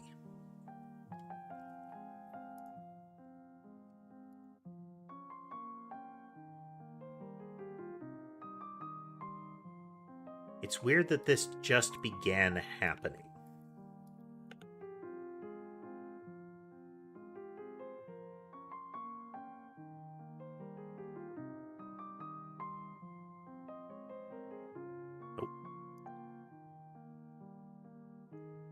So I don't know what's changed that's making the blobs collide with each other, because all their navigation information is missing.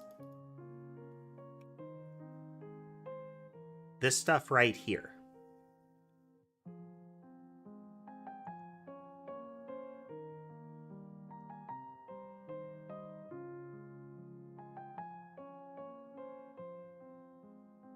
We get an int.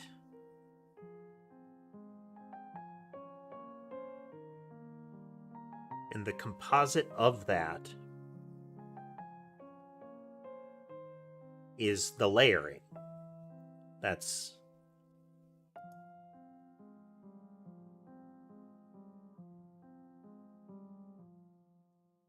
We should be getting that. Like, in the template, I can set that.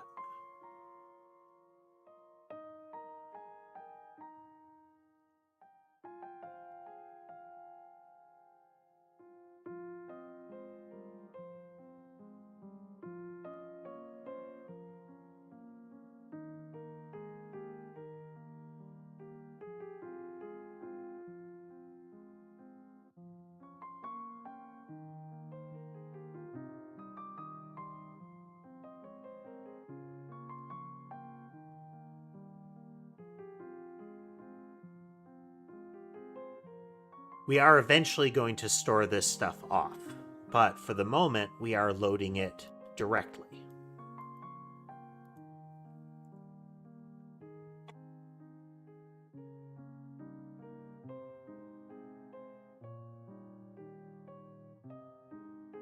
Well, hello, Luna. And sorry, I don't think I greeted you properly. Hello, and welcome.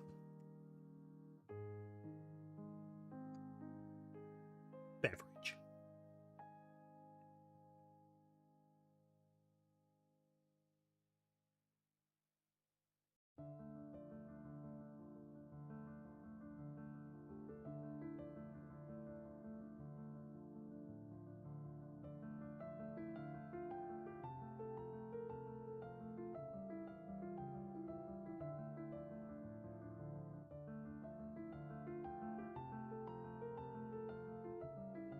Wait a minute. Let's try something here.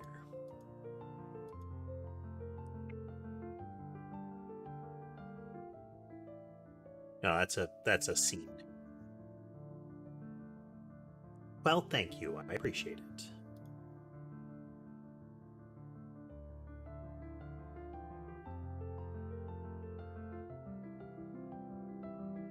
We don't have an instantiate.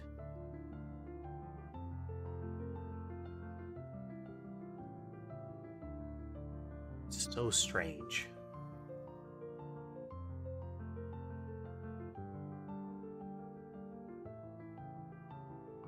So that is an integer.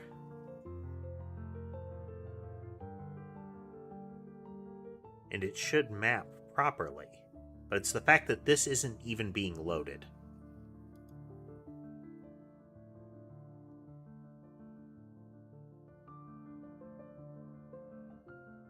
Like, these values aren't coming through at all.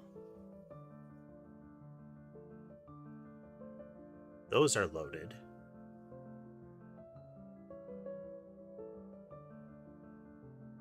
Okay, wait, no. Now they are.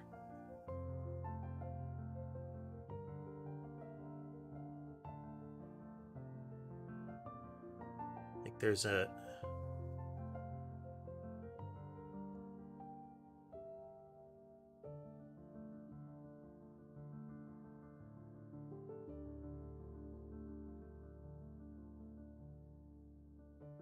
navigation collision layer and navigation avoidance layer.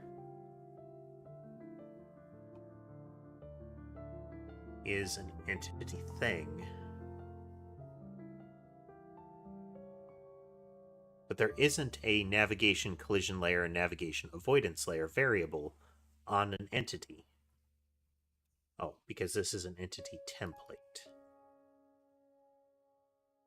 Yes. So those are set. Those are being set. And it's 4. If it's 4, it's enemy and enemy. This is the blob.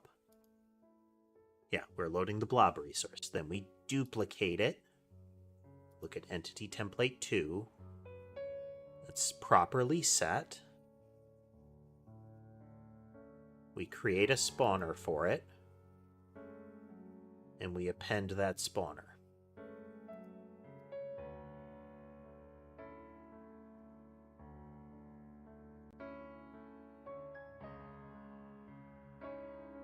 So we look at our entity template to use. It has collision layers set.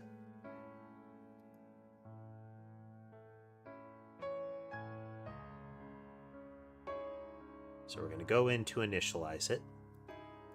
I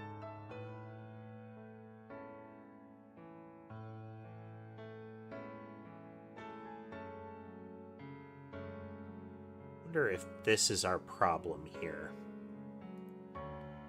4 and 4. Now we're going to look at our collision layer and our avoid mask.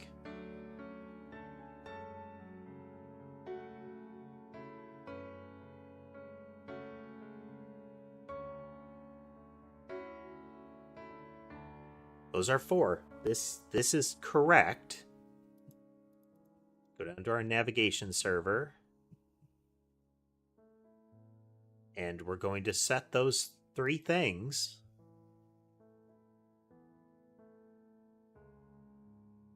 Yes, we have been doing much. We have spawning patterns, locations. We have extra types of movement. What we're working on right now is a bug. Something has gone wrong in the navigation server.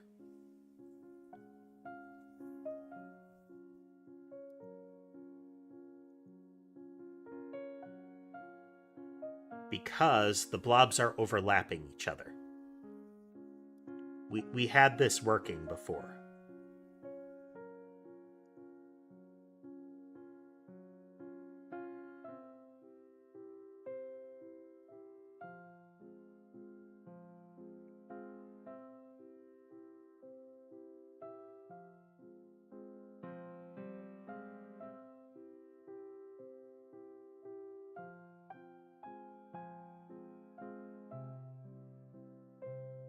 That speed multiplier. Here. We can see it a little clearer if they move slower. You could see it moments ago there. So yeah, they're all piling up. That's a problem. It is very weird, Bose. I don't know what we've changed.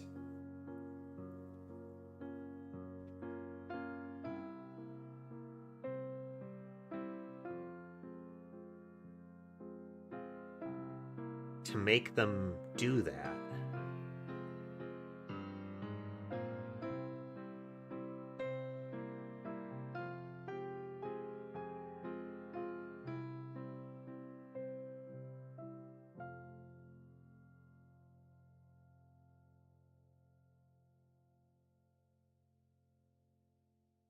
Because when we are initializing, this is actually, like, avoidance is enabled. We are calling into safe velocity.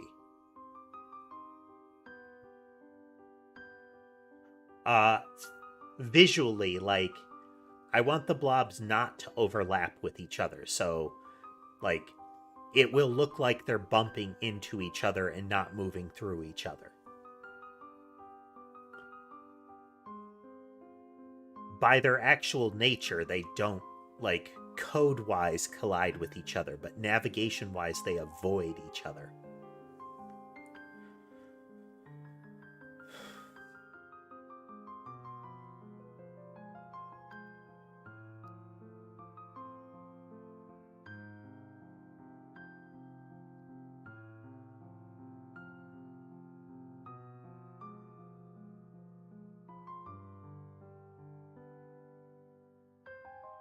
We could set the names for the layers, but we don't need to,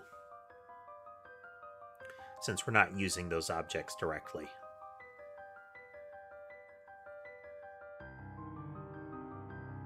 We initialize the object when we're moving. We call the movement logic. We're never changing the entity's position.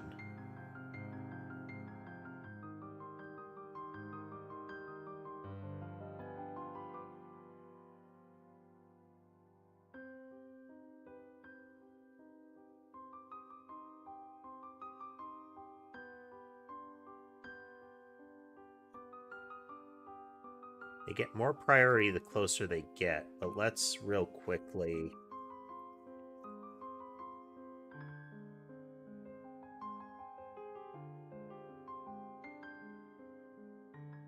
We're removing the priority change. That shouldn't matter. Yeah. Priority only takes effect if navigation is happening.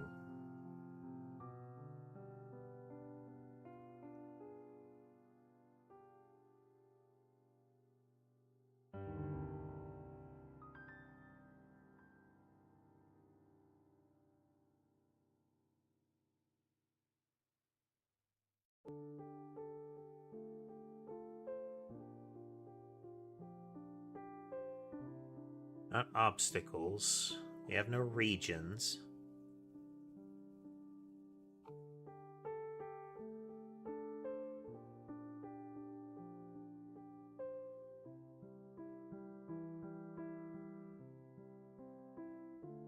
It's like suddenly navigation server is not functioning. Yes, Bose. The blobs currently are set up so they always move towards the player. Previously, before this broke, what would happen is that one of them could overlap the player, and all of the others would kind of form a grid almost. Pretty much a grid around that. Because they can't stand right on top of each other.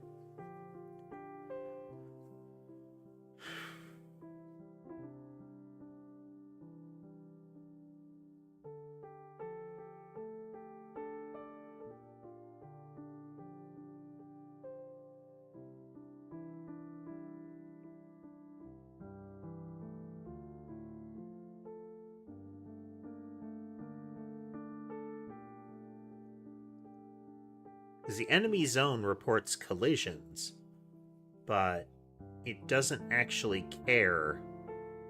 Like, the collision zone for enemy zone and similar isn't relevant to this, because it is the entity itself that is where the collisions happen. I'm sorry, the navigation happens.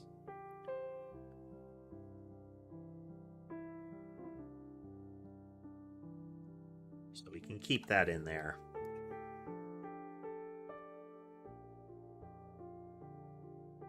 So like when we call move, movement doesn't actually happen. It's we determine where we want to move, how we want to move, and then we tell the navigation server, this is how we want to move. It's we have this priority, this is as fast as we can move at this moment, and this is how we are attempting to move. So, you know, which things can I bump out of the way of myself? How fast can I move given the navigation? It's possible that they might have to slow down or change direction. We limit that speed. And then this is how we're attempting to move. It's essentially a direction, a speed, and a prioritization. So then we move, and then at some point after, it calls this and says, this is the safe movement. This is how you can move while avoiding things. So if we do this,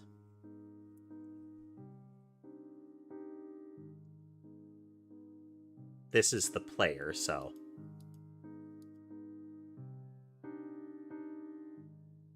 So if we look at self, self is a blob. Its safe velocity is 21123, that kind of thing.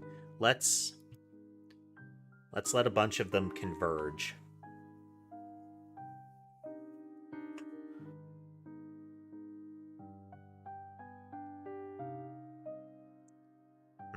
I can't really do that because this is happening constantly. Up to 8 times a second per entity, we're getting a safe velocity.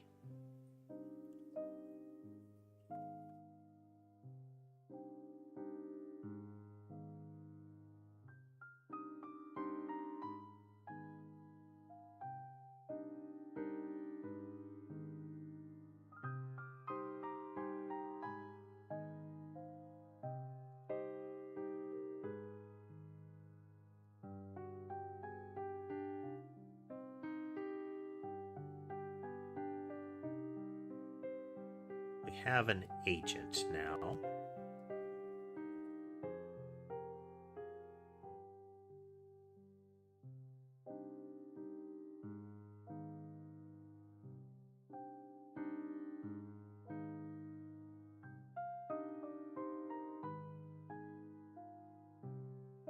Is it right there?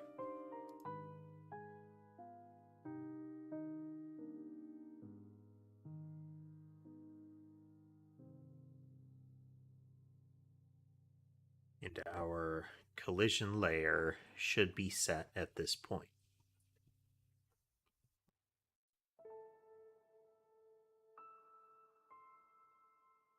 This is the player. Now we look at it, this is a blob. It should be 4 and 4 for collision and navigation. Yeah, 4 and 4. It's like the navigation server is not doing its thing.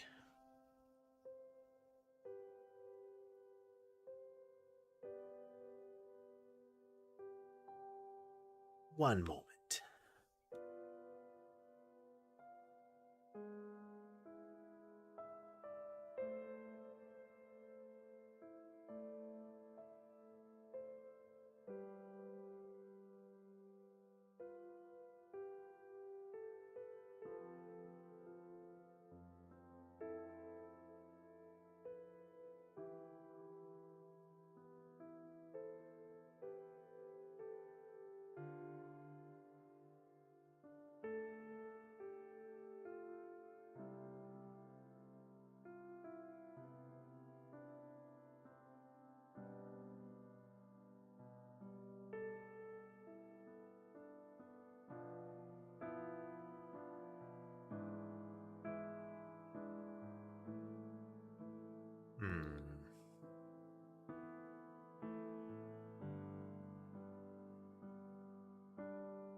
Let's see here. How about... Let's do a quick test. So they're currently spawning on the spawn track. Let's spawn them...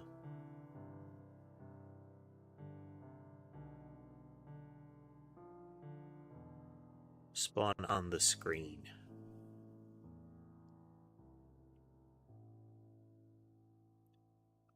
I wanted to quickly test a... Was it that they were off screen, essentially? It is not.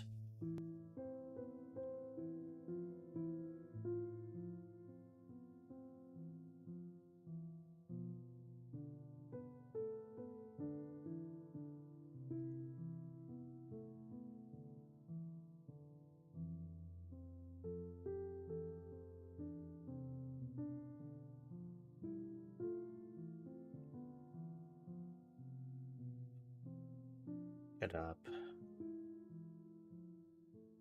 We tell the navigation server each time where they are. Like when they're initially spawned, we say they are exactly here.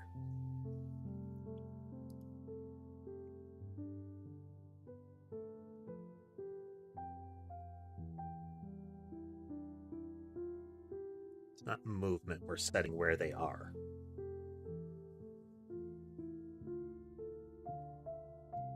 Each physics tick, we tell them to move.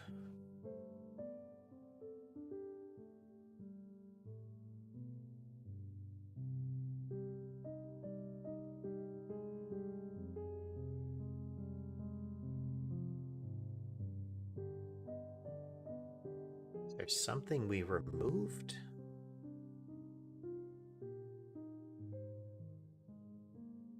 We not properly initializing them?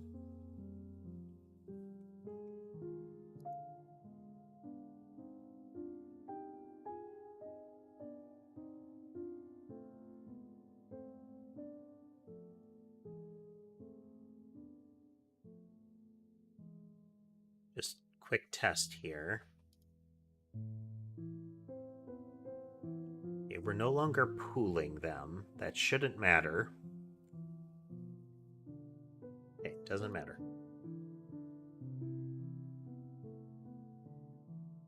Go into the spawner. We spawn them, we initialize them. This is when they get their physics. We set them to their actual position now. This shouldn't need to happen because they got their position already during their spawn.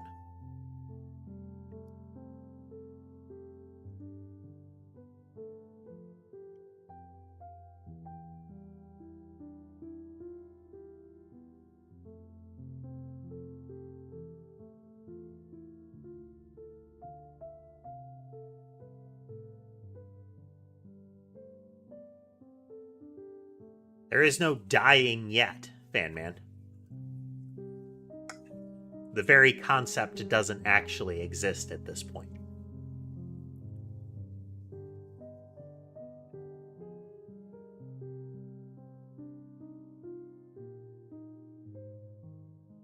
Okay, what if...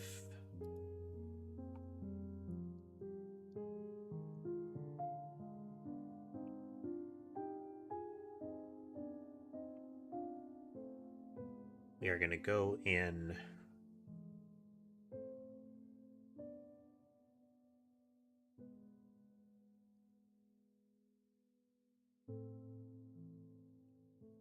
no, Isaac.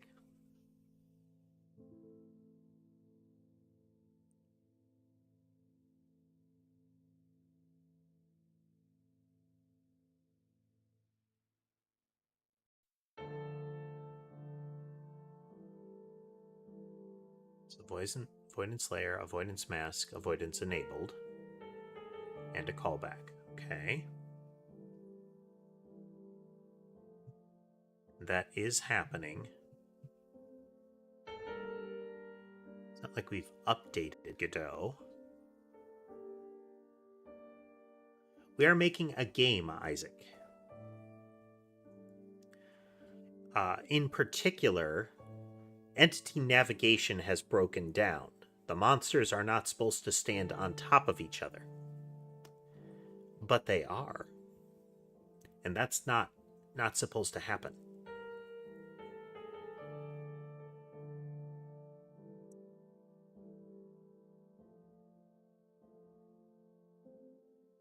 Sub something in movement. Oh, it's just the target movement is getting updated.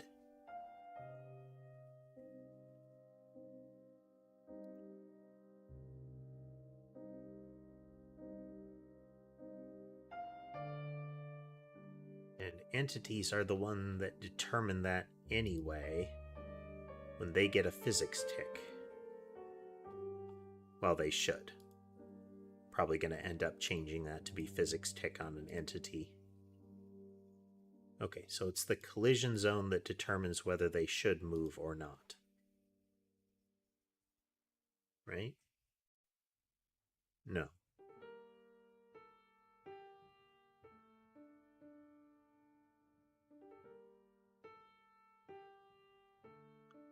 It's drawing. It's our actual physics tick. Okay, we call entity move.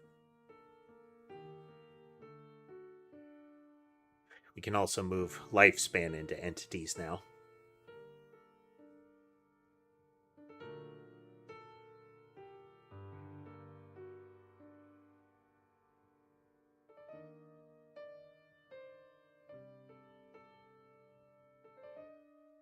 But that's irrelevant.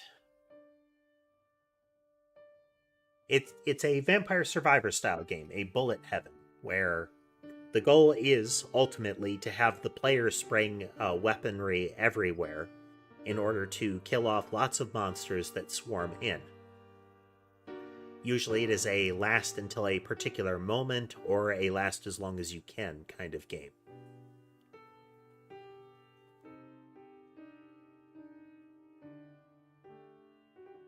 It's like the navigation stuff isn't happening.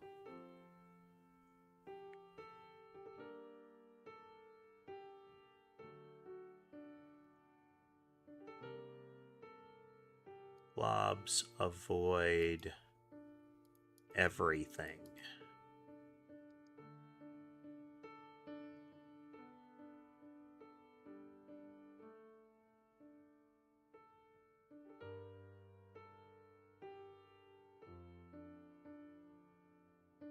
Okay, they are not avoiding everything. They are on every layer and they avoid everything.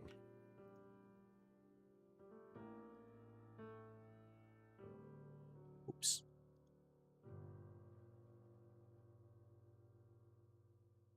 Oh, thank you. Okay, navigation just isn't happening. Like, the actual avoidance logic is not triggering.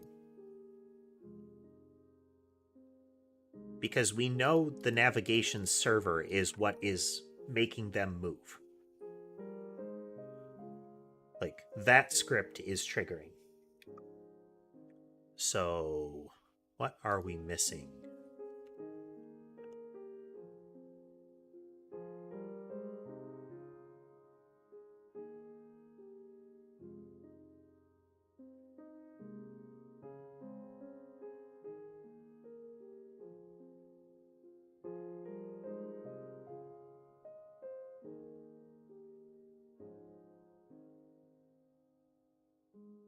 It's not pathfinding that we want.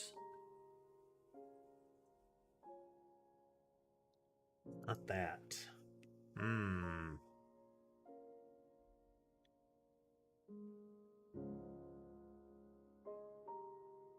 Call entity move. Entity's move resets its colliding logic.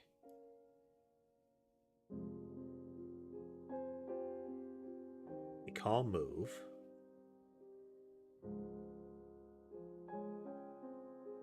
We get all of the information for movement. We do not change anything about the actual position. We call in and we say, what's the priority? What's the speed? What's the velocity? Let's initialize. We tell it all of this stuff.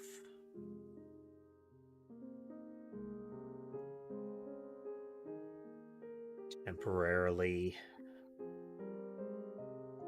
say, make sure that you're actually doing that.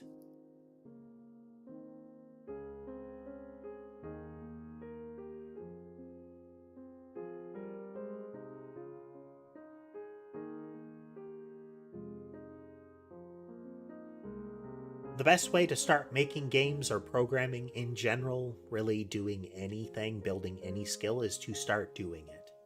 There are lots of tutorials online and a whole lot of the major game development tools. Many of them are free.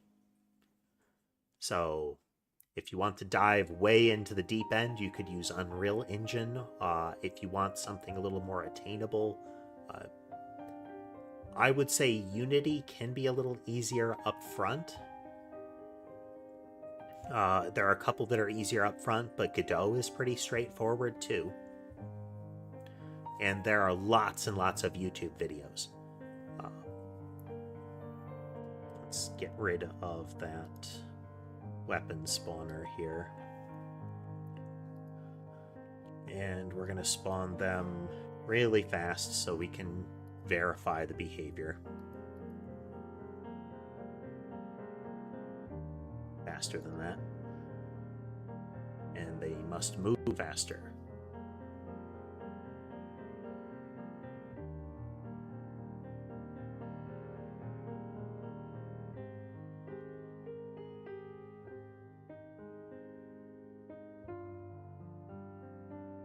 I would suggest something like Unity or Godot. There are a couple of other ones out there. I mean, look them up. Get an idea of which ones are going to be a little more straightforward for you. But Godot and Unity, I think, would be, as far as like the big ones, would be a way to go. But there are a lot out there.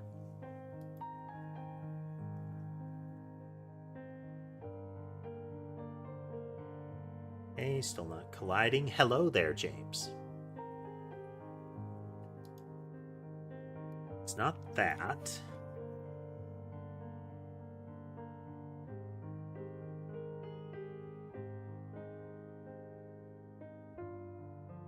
What if we do the entire block here again?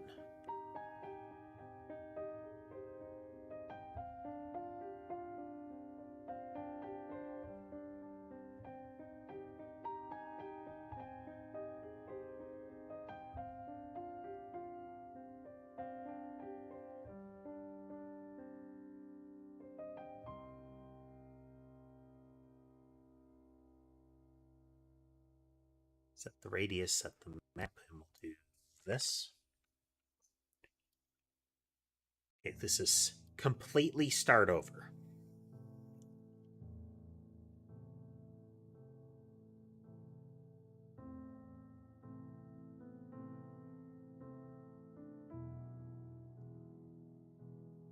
Except for this, we don't keep that. We don't want to keep remaking that. Okay, we're not moving.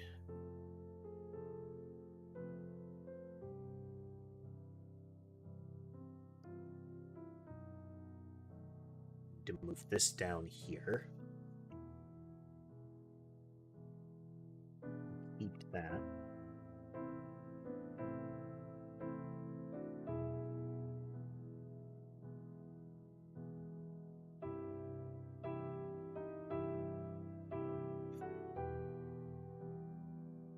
I think just it fundamentally changed. It's a mystery. Total mystery.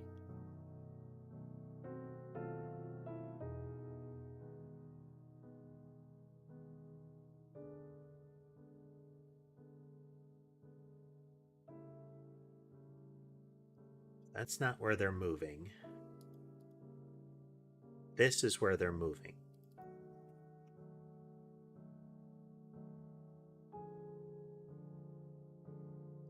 Function. Set the position of the agent. We set it during initialization.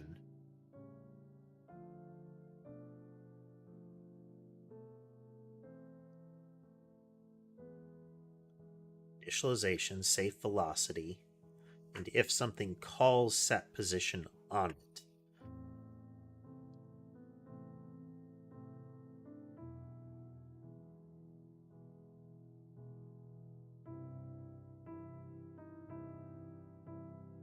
Nothing's calling set position there.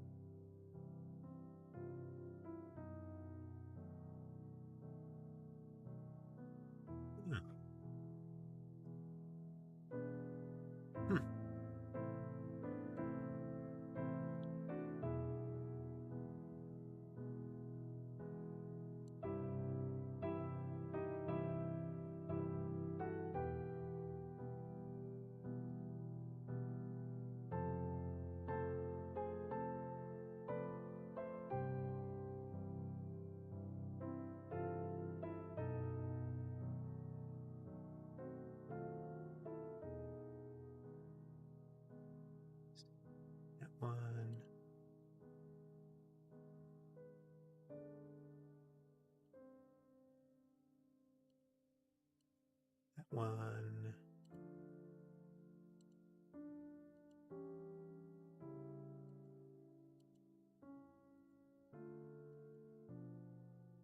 That one.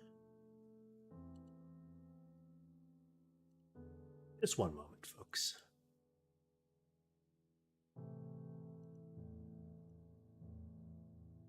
That one.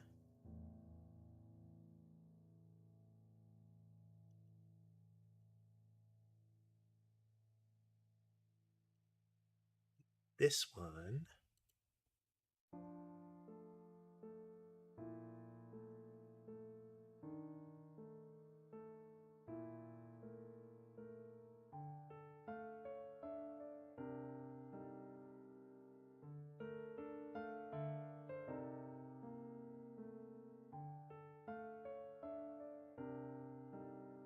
That one.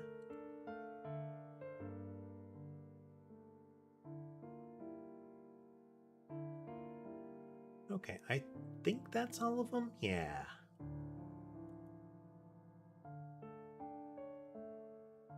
Is dealing with some bots. Some people think they're clever.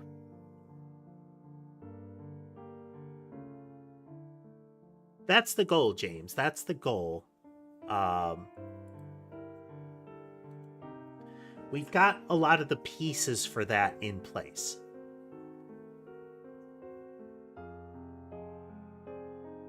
I think.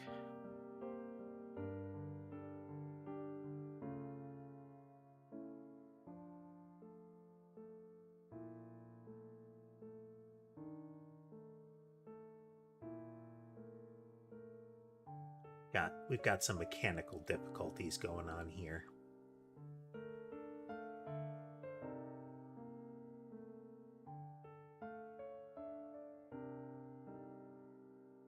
Hello, the frog.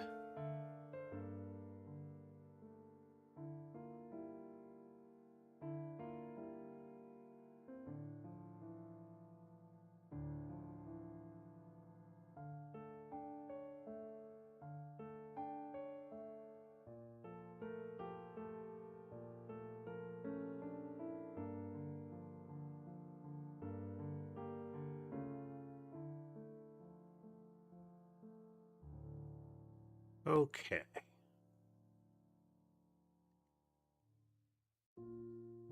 We have the target zone to use, and we have a map ID. Maybe that's part of our problem, is we don't have a map ID.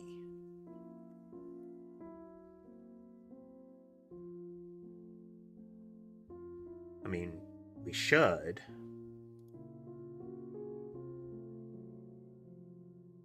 But let's cover our bases here.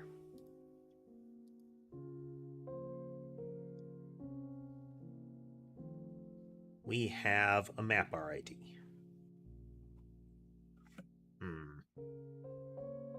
Okay, be right back real quickly here.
Okay.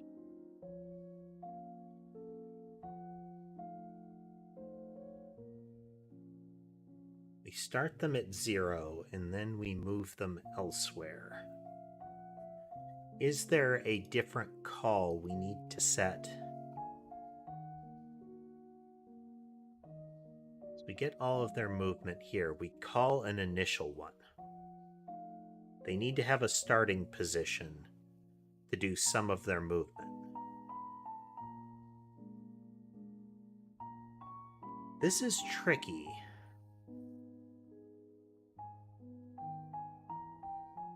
Let's do something here. So what we'll do is we look at set position.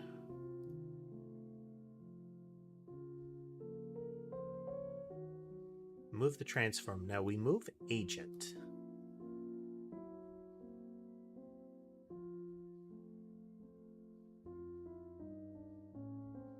We have agent set position, but there was another pattern to that.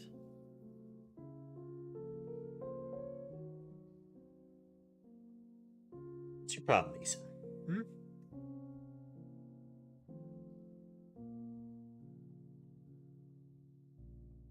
Got the avoidance call, we've got max speed, we've got all the goodness.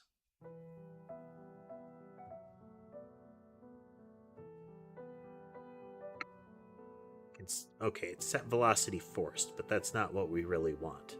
Position is what we're dealing with.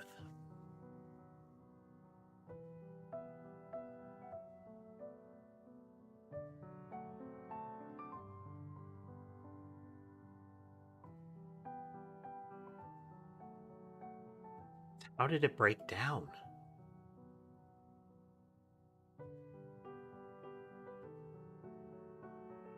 So we set their initial position. Then go into the spawner. We initialize them, which should show us where they want to be initially. Then we set the position again.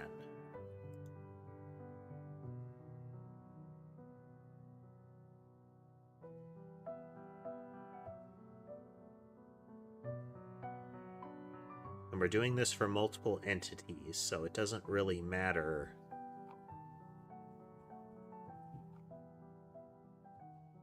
Because we're calling in with a position to use, which is determined in advance, right?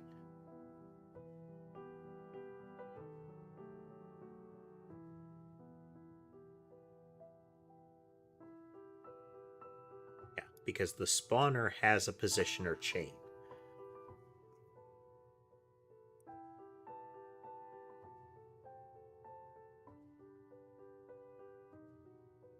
We are always asking it if it's ready to spawn. We get a spawn position and it will default to 0 if it needs to.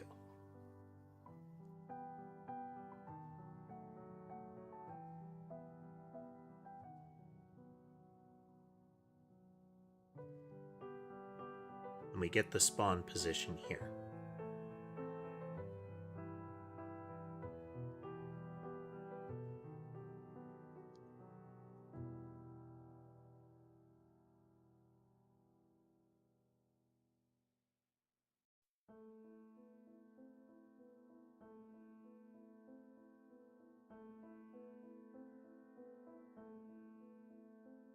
It's like they're not seeing each other is the problem.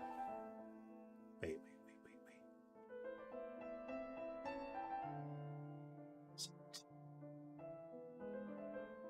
Should be under collision. It's monitoring and it's monitorable.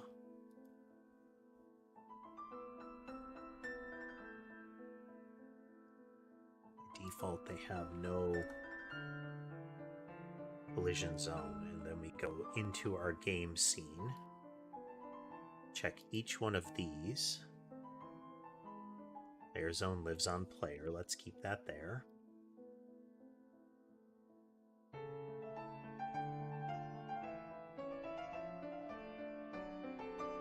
It only looks for that.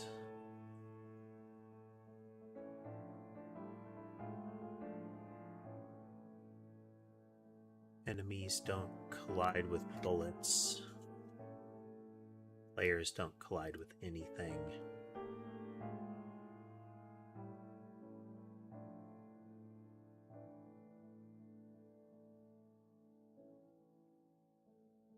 Then in each entity, we need to make sure that this is set properly.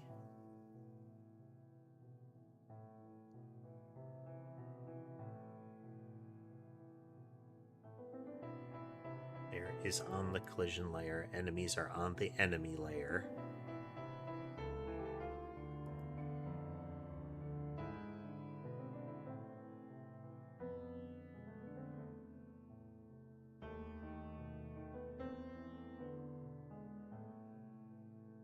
Bullet layer, and these are the bullet. That largely doesn't matter.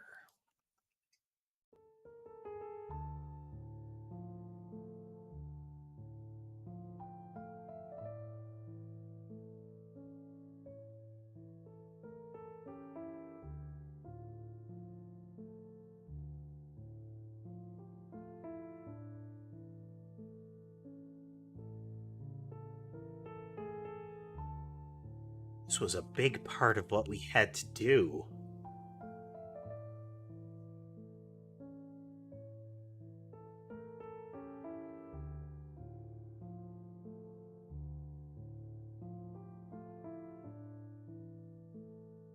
Added to the enemy zone.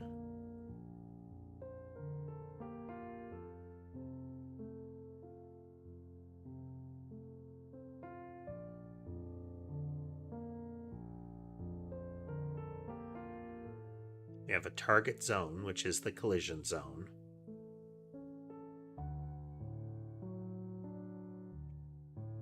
When we spawn something, we have the target zone's mapper ID.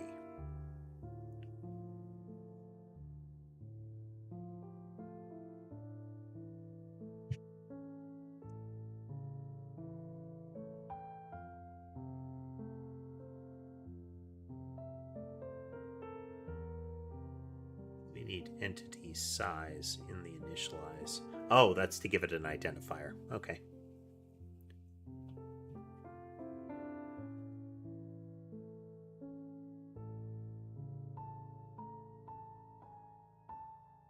Let's see here.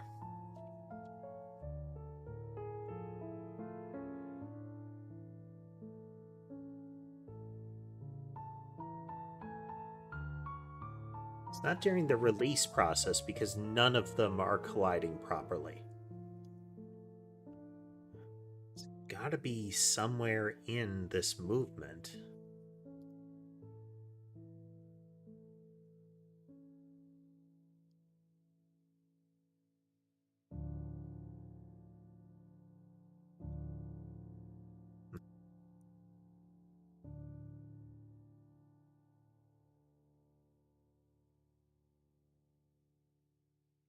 Where are these searches so that we can clean it up?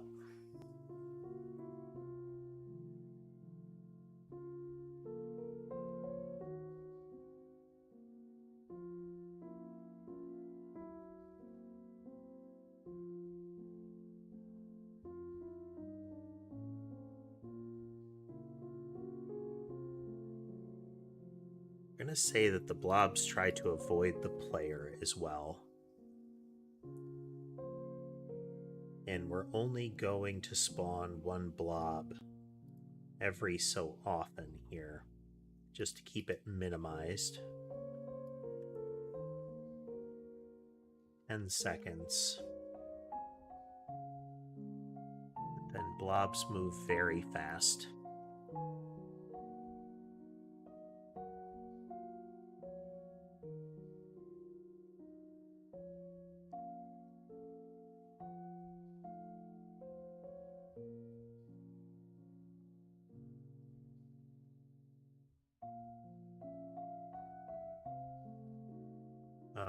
And enemy zone does not collide with players.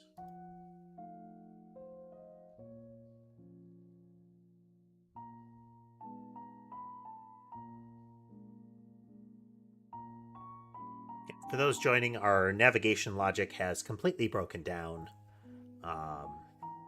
The blob should not overlap with the player like that.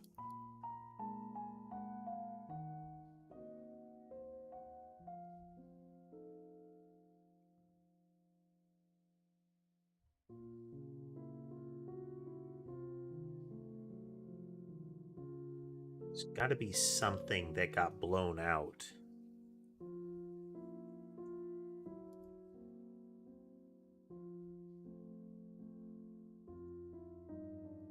Memory or internationalization or GUI.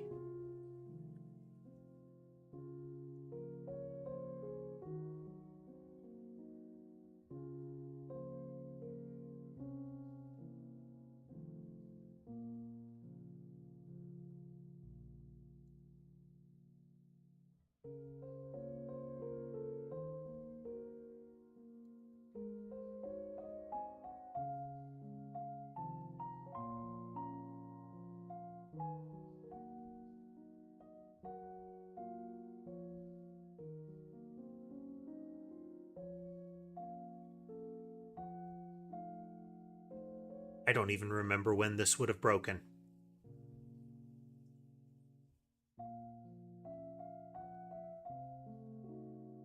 It's got to be something during the movement chain is breaking stuff down.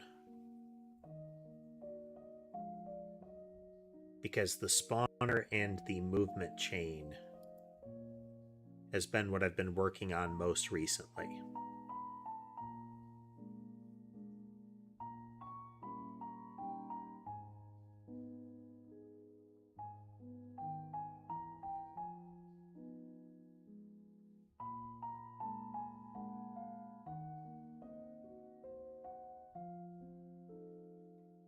And we're not really taking suggestions on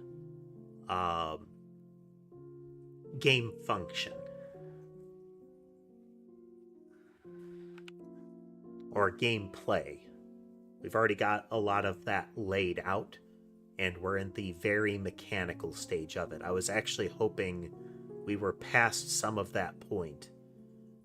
But this breakdown in navigation is very frustrating. It's something that we had working. Like, a lot of effort went into getting that working, and it has mysteriously stopped working.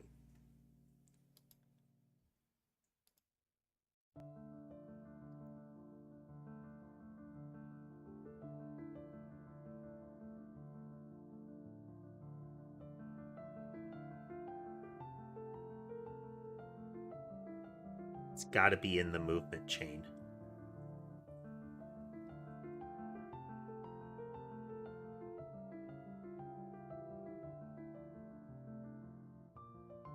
Okay. So when an entity moves, we're going to override that to be sure.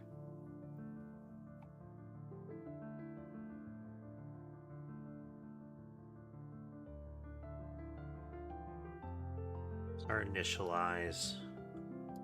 It's our safe velocity.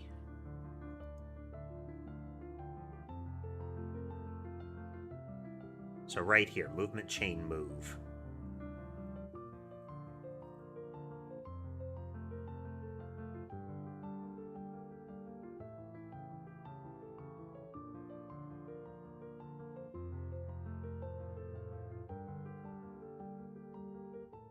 We're going to leave that, and then we're going to add a little override in here.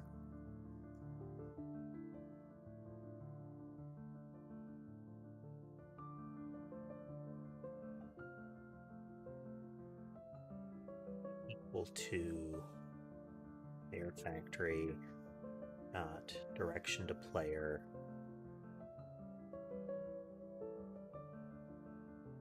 Of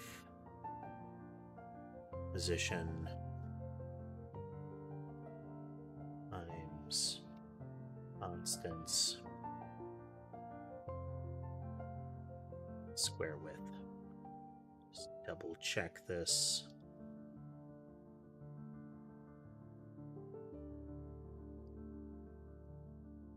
Not normalized. Okay, we hard override it.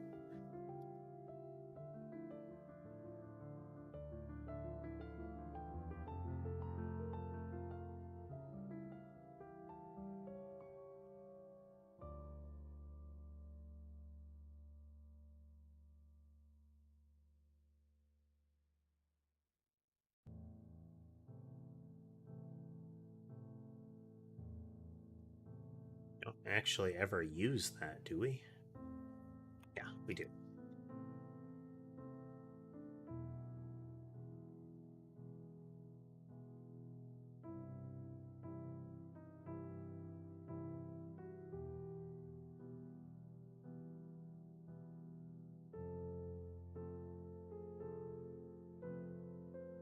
Up the speed of entity spawning. 1 second.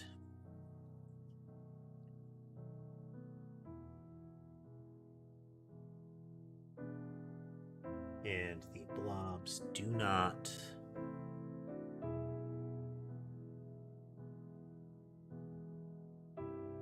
enemy zone does not see players.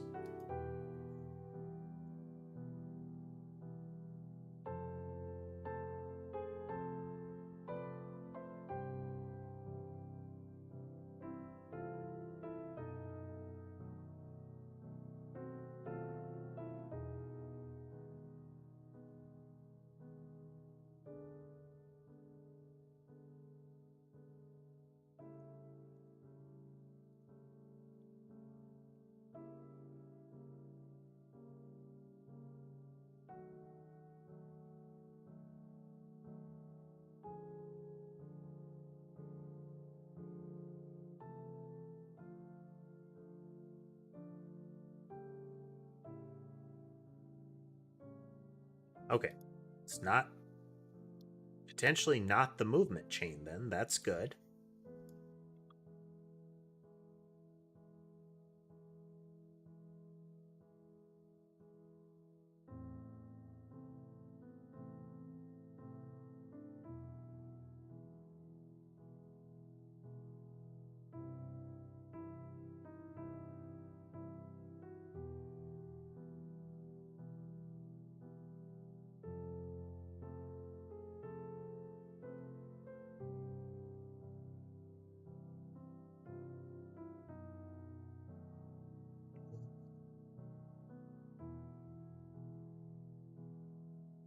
Just as a boolean is equal to false.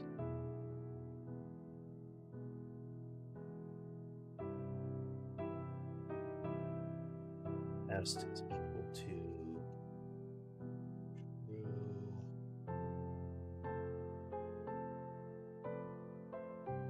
If not, test.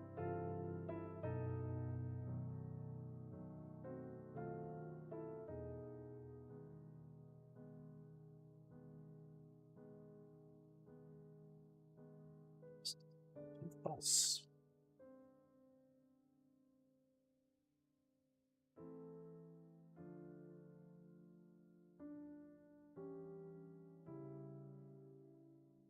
Okay, it's not that we're iterating over movement rapidly.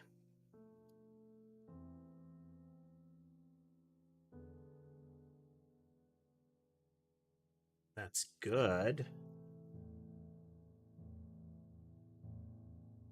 I knew when this was happening, like when this broke, what I'd be able to do is look back at our branches and see when it happened.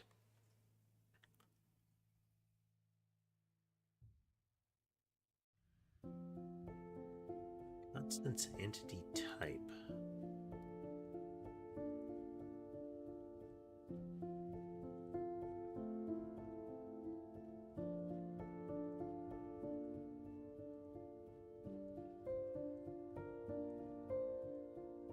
not really what it is.